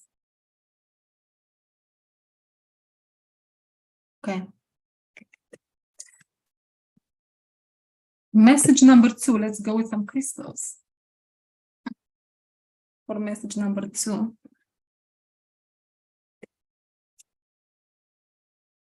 Let's see what the crystals have to say. I feel this message number 2 is somehow related to the first one also. So these messages can all three be for someone, or only one, only two. If they all resonate, it's not a mistake. And I really feel opal. This is a crystal and it's opal. And it's talking about energy, creativity, and motion. Okay. And it says the half underground mining town of Coober Pedy, Australia, is known as the opal capital of the world.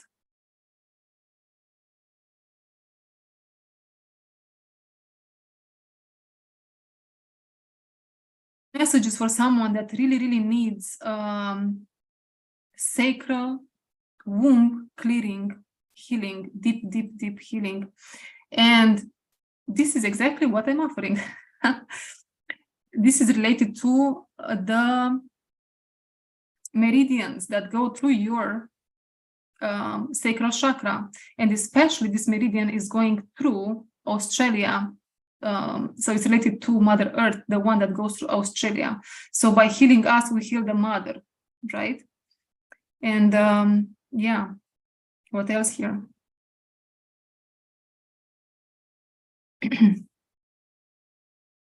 Every single time we heal the sacral chakra, we heal the heart also. Every single time we heal the solar, we heal the heart also. The heart is the home for feminine and masculine, basically. There is where the union, there is where we become the magician, right? The infinity symbol, you know, in major arcana, there is the magician. And so that's how we become the magician. That's how we can manifest what we want to manifest. When the union is happening within us, when a balance is created, right? And so they are taking me back here for you. Take me back to your sacral here. There is this artery, this meridian. It looks like an artery here, and my vision is very interesting. Requires like a surgery to be cut through and purified all those impurities, right? To be evacuated, to be cleansed.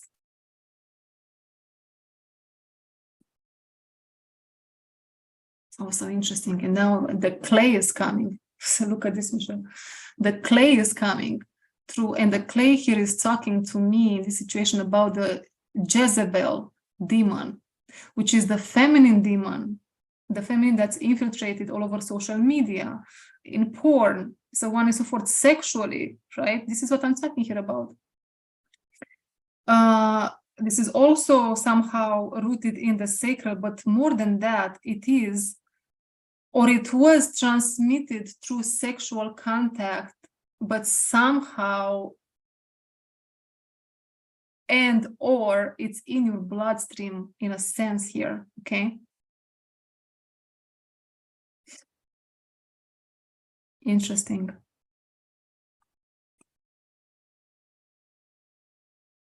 Interesting. There is something very deep here with this crystal for you, opal, because it says, I mean, it doesn't say, but I feel this cave, this deep cave, going deep in the darkness, underground, right? To work with this darkness here. Okay. Let's see anything else for this message.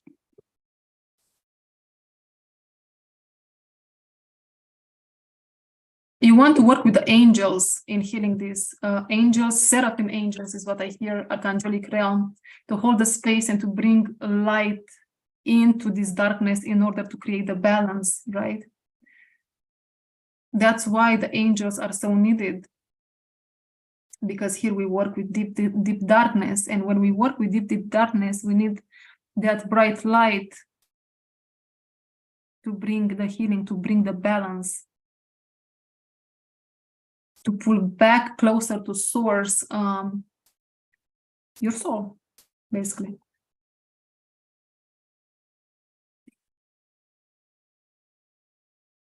Okay, let's move to number 3. My favorite deck. Okay, the shadow one. Okay, let's see.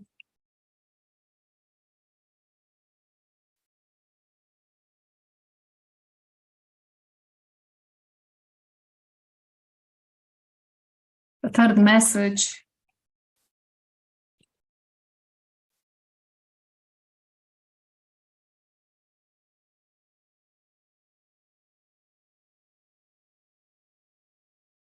Page of Cups, the Sister of Roses. And I feel like I have to pull 3 cards for this one. Look what a beautiful card. I don't know why some of the people that watch my channels, they don't like this deck. I absolutely adore this deck. Look at all this art. It's so gorgeous. Okay, I'm going to pull 2 more cards from this one. Interesting. Ace of Swords, and here is the snake again.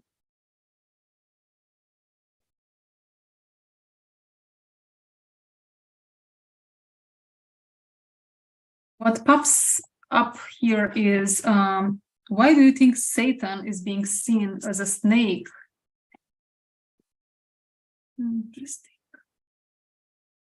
And then we have the Queen of Swords, the Baroque Queen, the Queen of Swords, Michelle.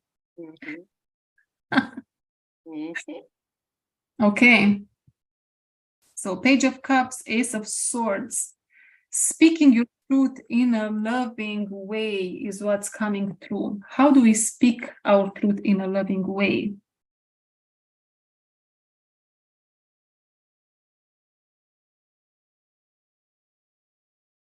Interesting message here. As we come closer to the source, we're being infused with more and more love. Okay. Some teachers, and wow, so interesting. What's coming to mind is, what's his name, Michelle? Jordan Peterson? That's James, what's his, James Patterson? I think so. I don't know. He's very popular these days. He's all over media in shorts. I think it's Jordan. James Patterson wrote novels. Never mind. That's a mystery writer. He's a very, very, very intelligent individual, and he gives some answers that are right on point, you know, very respectful. But in the same time, he's allowing himself slowly but surely to feel the mother's love again, okay? And there is this feeling of him being very harsh on himself. I'm doing a reading for Jordan Peterson here. He's very harsh on himself, and he didn't know how to give this to himself because nobody showed him how. And so he now, these days, he's mothering himself. And he's showing this love step by step, baby steps to himself. And so we will see in time a progression in his speech. And so somehow this is a message here for us. I actually feel this message for me also. So let me know if anyone resonates with this message. This message is for a very intelligent individual. Okay, so you are very intelligent, very, very intelligent, but your inner feminine, your feminine energy didn't stand a chance in front of all that abuse and trauma, okay? But your masculine energy took over and slayed all these dragons, all the satanic forces over there, if you want to call them like that. And so now, because you, or maybe this will happen, you trust yourself. You can trust yourself, that inner feminine, that inner child can trust in who you are again. Your feminine has basically green light in developing, growing up, really, okay? This can literally be some developmental, what's the word, Michelle, help here? Developmental issues, emotional development. Is that correct? Yeah. Sure. Sure. Okay. So, yeah, emotional development, right? So if you just begin this healing process, know that start with your divine masculine. Heal your divine masculine energy. And the house of the divine masculine is in the solar plexus, but also with the root, okay? Root chakra and solar plexus here. So you can allow... Mystic. That's a mystic, girl. Just saying. That's a future magician.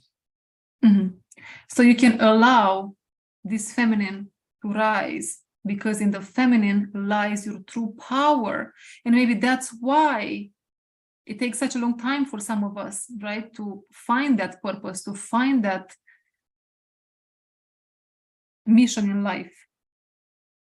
Because in the feminine lies our true power, seems like, or in this pile in particular. Okay. Because through your feminine, you connect to God. Through your feminine, you connect to spirit, right? Masculine is there to ground you. The masculine is there to ground you. And this is valid for inside of you also, not only exterior to you. Okay. And what's funny is, like, here is a another idea that's coming through. The angelic realm, the light, is masculine energy, and the darkness is feminine energy. You see, that's why we need a lot of angelic energy to heal our masculine. And then we can come into this balance, embracing and accepting more of the feminine, which is darkness, because we are made of light and darkness. We are not only light, we are not only dark, okay? Boom, balance. Okay, I feel the need to pull a last card from an angelic deck. And then I'm going to end the messages here. And then maybe you guys have some questions for us. Feel free to ask if you have any questions. Right, Michelle? And then we end it? Yeah, sounds great. Okay, final message for this one. Vanessa, to make your decision, ask yourself, which way brings me closer to my divine purpose? Which way takes me away from it? Which one are you using? The angel prayers? Yeah, it's this one. Would it be fun if I grabbed mine to see if we got the same one? Sure.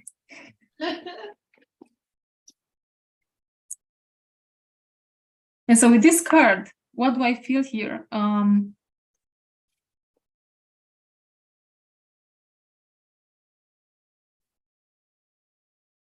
The purpose is to come to your center, right? The purpose is to come to our center, closer and closer, to be still in our center, actually, in a sense, right? That's also called secure attachment style. And that's also called enlightenment, if you will, right? That's the golden state that everyone wishes to have. And so there is a journey. It really depends how far away from this way of being you are, right? And so we always know, there is a feeling here that we always know deep down what we have to do. It's just what interferes here is denial, fear and denial, right? So if we put down on the side for 1 second, we take some deep breaths and we put this fear and denial on the side, you have your answer.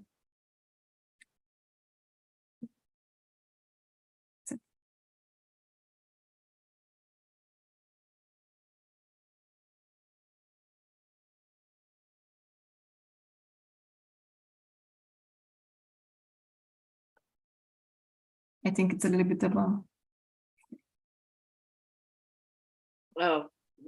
Delay. Mhm. Okay. So on bottom, I thought we had the same deck, but it's different. It's different, yeah. Yeah. It says focus your mind, same kind of energy. Focus your mind, focus on what's in front of you. Oh, I'm sorry for interrupting. You know what deck we have in common?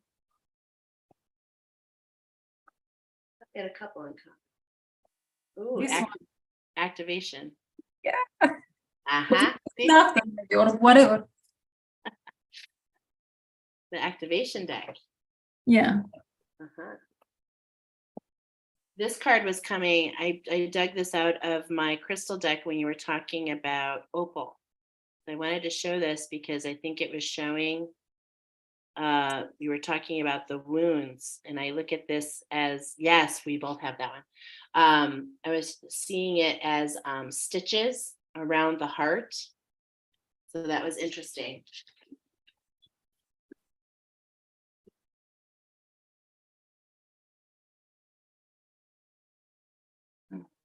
So much light on my face, really. Let's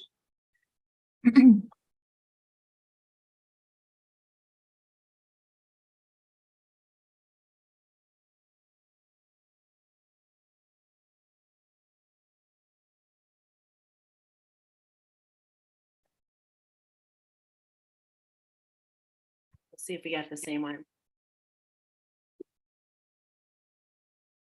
We are doing it? I'm doing it. Okay. Let's see. This is what I have on bottom. Okay, let's see. So how do you want to do it? Like on bottom and then split the deck? I already split mine, so split yours. Okay. So bottom is Oh, And I can't even see because of the delay. So it's kind of fun.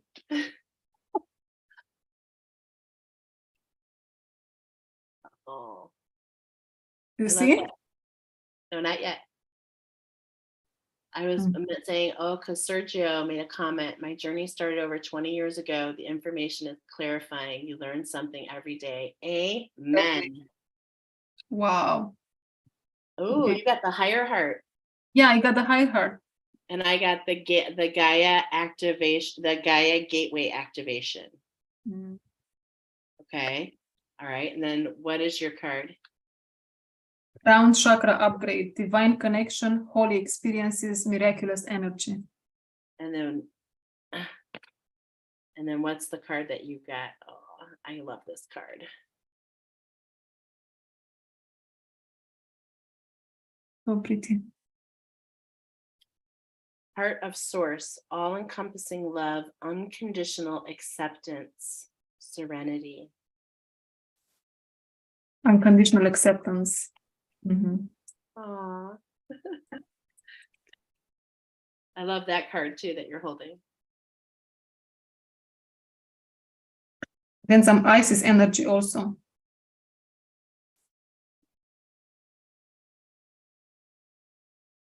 I'm not sure how. Can you hear me now? Am I in a huge delay here? Yeah, there's a little bit of a delay, but it's not Okay. noticeable on YouTube. Only us notice it, which is what's crazy. That's great. Okay. So, do you have anything else in mind, or anyone has any questions, or we should just end it here? Well, let's scroll back because we have had quite a few comments while we were sharing. So let's scroll back a little bit. Mind, body, and soul. There's polarity in everything. Yes. There's no darkness among, Sergio says, there's no darkness among the light. Mind, body, and soul. We come into the realization that we're at different levels. Okay, we read that. Hi, Alicia. Okay. Okay, Mind, Body, and Soul says, yes, I've come to understand I've been in hermit mode for quite some time. Amen. And I'm just now getting out again. Yeah, we share a lot in common. Alicia says, I was housebound for 5 years until about a year ago. I still have a hard time going out. I want to say congratulations for getting out though. I spent COVID meditating. I could meditate for days at a time because I didn't see anyone. I've continued at a slower pace and know I'm meant to develop a modality. Beautiful. We also have to watch that slippery slope that I know Nicoletta and I have talked about, and the slope that I've seen myself too, that spirituality in itself can become an addiction as well. So we do have to. Oh, yeah, definitely. Yes, we have to. But I feel that's happening when we focus, not when we focus, because through trauma, right, the energy automatically is dissociating and attuning mostly to our superior chakras. And so that's when we have a hard time connecting with the earth realm, when our first three chakras, when our human chakras are not healed, they are not aligned, they are, askew. Mm-hmm. And so the whole foundation is askew. It's like, Right. Yes, exactly. And so for those of you that have knowings, what's great about that is that's closer to the root chakra. So that's closer to that base. So you not all the time should you trust what you necessarily see unless you confirm that with your knowings, if that makes any sense. And that's why we have to go in for without ourselves. So like Nicoletta will see certain things, I'll see certain things. We're saying the same thing, but they're shown to us in different ways. We're all going to see, know, smell, taste, differently. So let's see. Alicia, okay. Sergio says, I was going to ask how to use it. Sergio Garcia, if you're still here, could you type what you were referring to? How to The use. pendulum, I think. The pendulum, your pendulum. Oh, the pendulum. Okay.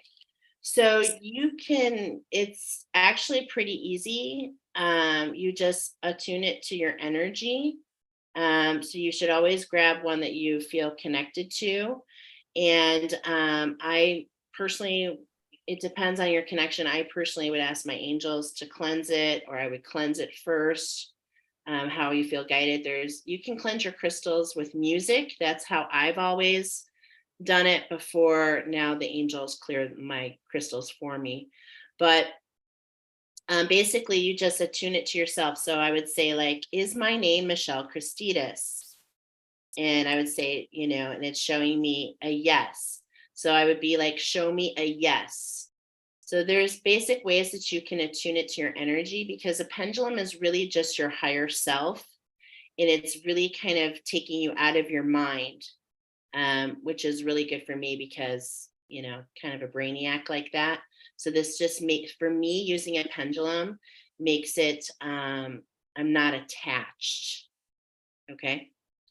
Is there something else that if there's something else we can ask, we can help you with, Sergio, let us know. Okay. So let's see. A teacher can only teach what they know. Jesus said, let there be few teachers. And I think that's correct. You can only teach what you know. And I think as you teach, you become the best student of all.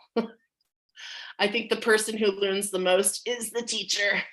Mm-hmm. Alicia says, I'm healing myself and it's a slow process. I'm working on my lower chakras and heart. Ooh, girl, you're exactly where you need to be. That is exactly where we are collectively. Like, collectively speaking, many of us are in the dark night of the soul for the divine feminine, healing the divine feminine. It is something that's available to all of us at this time now. That was not the case. Okay. So even those who are spiritually aware are going through this dark night as well. It's a reawakening, if you will. And that's because Mother Earth had some movement herself with the Earth Star chakra. What else? This is for me, emotional talent. The pineal gland is in a cave. Mm-hmm.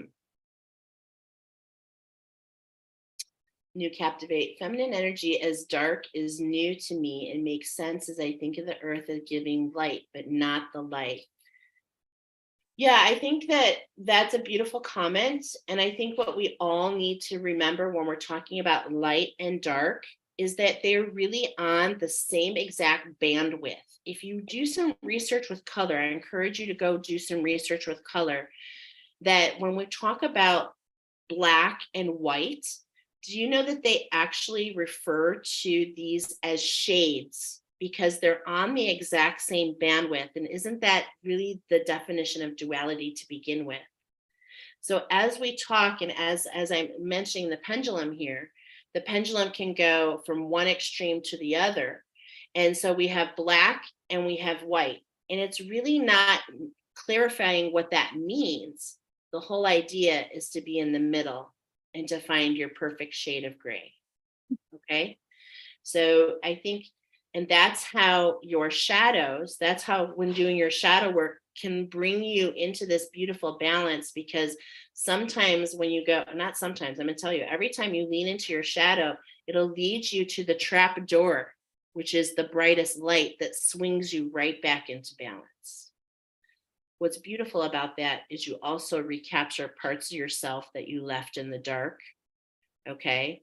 And that's why your shadows come. Your shadows come because they want you to rediscover those pieces that you left behind.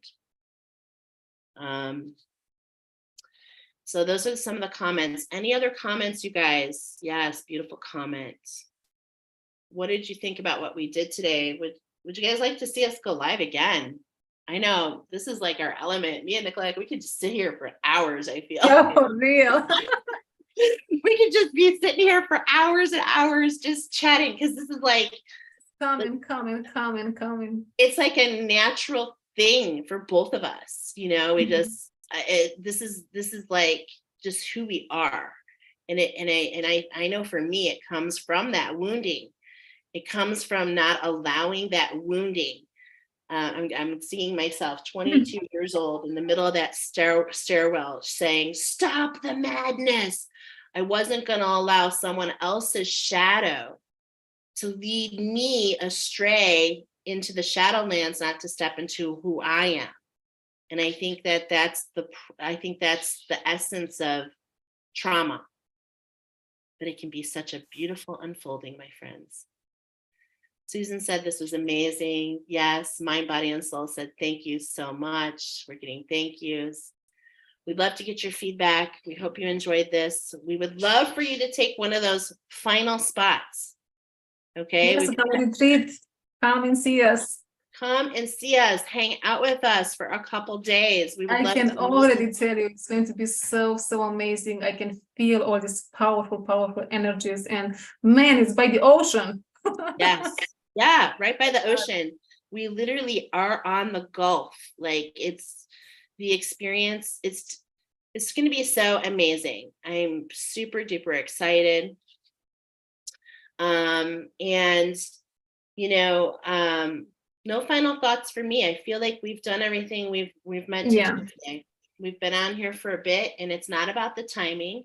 It just feels complete. You feel complete, Lada? Yes, I definitely do feel. Mind, Body, and Soul. Danny says it's nice to connect with people that resonate. Yes, let's give some power to our people. We're finding each other. Creating a community of our own based on what? Our individuality, based on our own individuality, stepping into who we are. I know that's something both Nicoletta and I and Trisha and Jolene, as pillars of the new earth, shout out. It's like that is the framework of leaving the shadow behind. The new earth is based on shedding the shadow. You've got to align to that energy, build a sacred structure for yourself, build your own structure, alchemize the shadows, synthesize and integrate the information, and rationalize it so that you can wrap your head around it to move forward. These are the steps. Okay, Alicia says, I was almost lost. A new friend arrived and pulled me back. I've battled physical illness my whole life. I've learned so much, and now I need the grounding of another to help me back. That's Alicia, I just want to say, I feel that that's why you were brought here. Grounding is not necessarily just immersing yourself into nature. I feel grounding for myself, Nicoletta, you can say for yourself, for me, is this stuff, conversation. When I'm in conversation with other like-minded people, holy moly, it just brings me to this moment. You're an air sign. Huh? You're an air sign. Oh, yeah. So I need to be grounded as much as possible. Yeah, but you see, you ground through communication, which is air. Yeah, well, that's interesting. That's such an interesting thing to say. I never thought about that. Yeah, for me, it's very grounding. When I feel so ungrounded, when I feel all those energies, of course, I love to go for a walk. I really do. But to be honest, you know what my angels really guide me to most of the time? Oracle. It's usually Oracle. Because it takes the focus off of me, that air sign being in my own mind. It takes the focus off of me and puts me right back here, heart-centered in front of you. Yeah. Well, I'm a moon and a Venus air signs, and I really resonate a lot with the air signs. My sun is Taurus, but I don't really... I can say I mean, I enjoy a lot to spend time by myself in nature, a lot. But yeah, talking and having interesting conversations, definitely, I enjoyed that a lot also. Is it grounding though? I would say water is grounding for me, actually. Being in water is very grounding. Water's grounding for me as well. Nice long time. Yeah, come on. Let's see. Alicia said, okay, help me back. Mind, Body, and Soul. I want to, if it's in the cards, the universe will make it happen for me to go. Yeah, that's right. I love that response, Danny. And that is exactly what it's all about. So when the universe provides a way for you, will you listen? Okay. I remember being at that crossroads when I went into this angelic class that I talked about earlier to learn a little bit more about what I do. It was very expensive, but I believe I had to find that clarity, which came from me. It just all kind of showed up just as it was supposed to.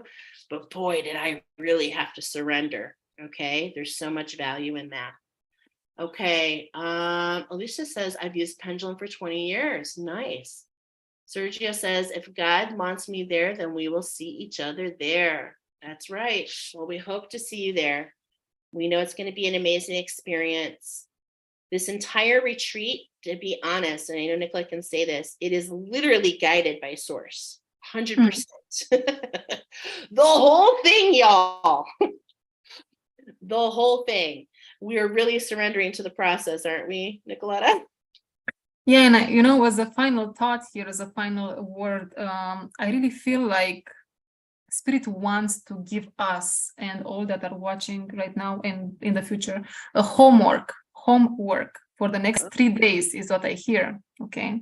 Nice. Stop judging yourself for the next 3 days. Like, become very aware of how you judge yourself. Who is that voice? Maybe it is your mother, your father inside of you, a teacher, a friend. Identify those voices. Journal about it if you can. Even come And back after you identify, sorry, Nicola. no, it's fine. Stay in silence with yourself, in meditation, in peace. And let those voices resurface. Let those voices come up, and I'm seeing actually some of the voices here are going to yell, they are going to scream, okay? They are going to manifest themselves in a very powerful way inside of you. Let them be. Let them be. If the next 3 days and 3 nights you can do that, they are going to become less intense for you. And so this criticism that you basically have inside of you towards yourself first, and of course that's going to manifest towards others also in different ways, is going to dissolve, is going to become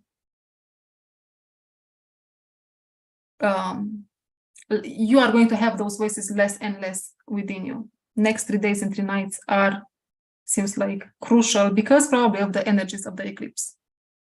So these are my final thoughts and the homework you guys should, if you decide to, of course, do these days.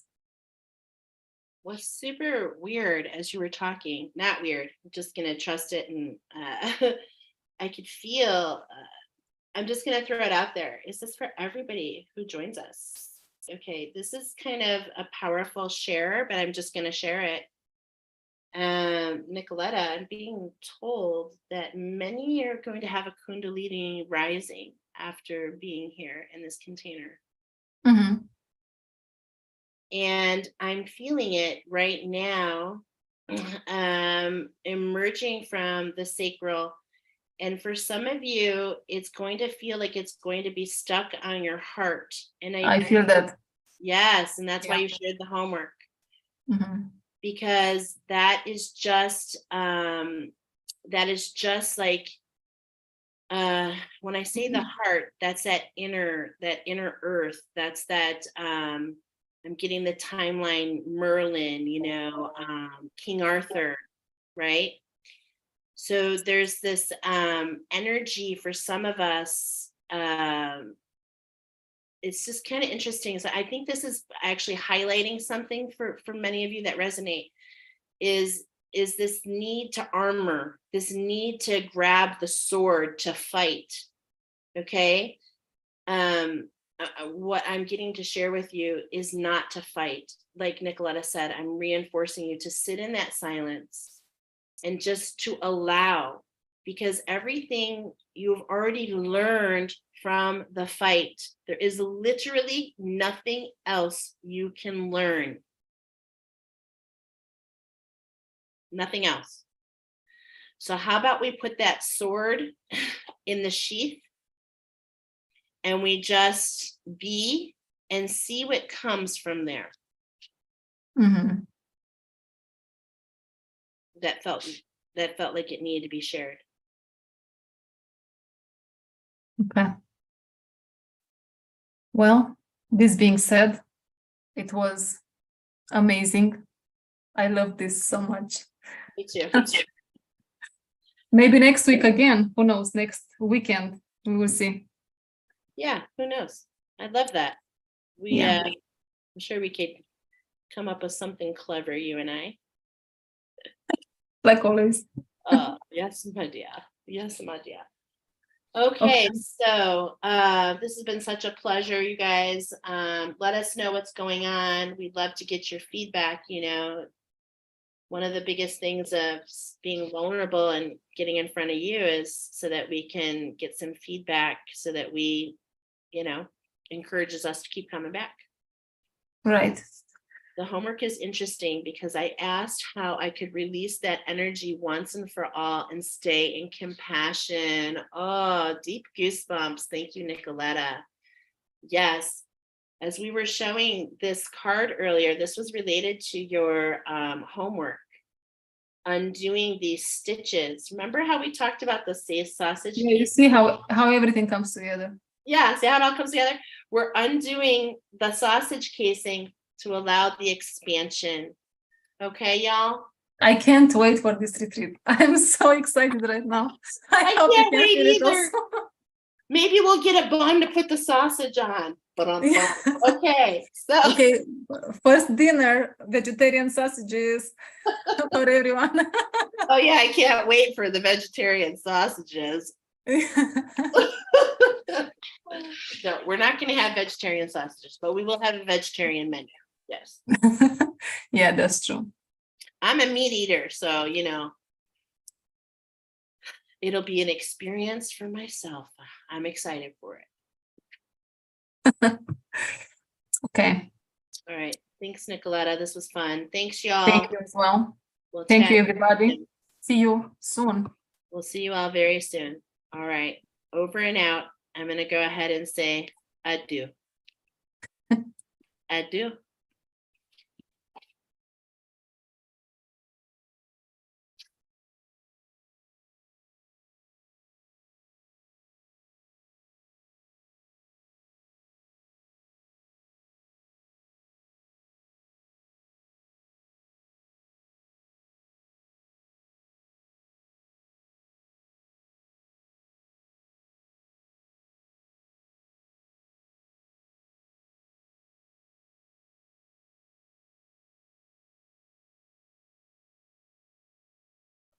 Hi.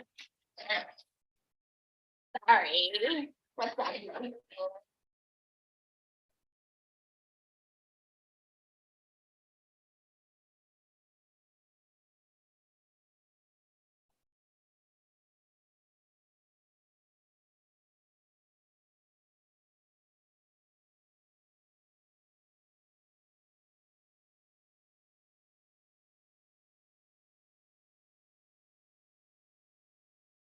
Well, you know how I feel about last year.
Where are you?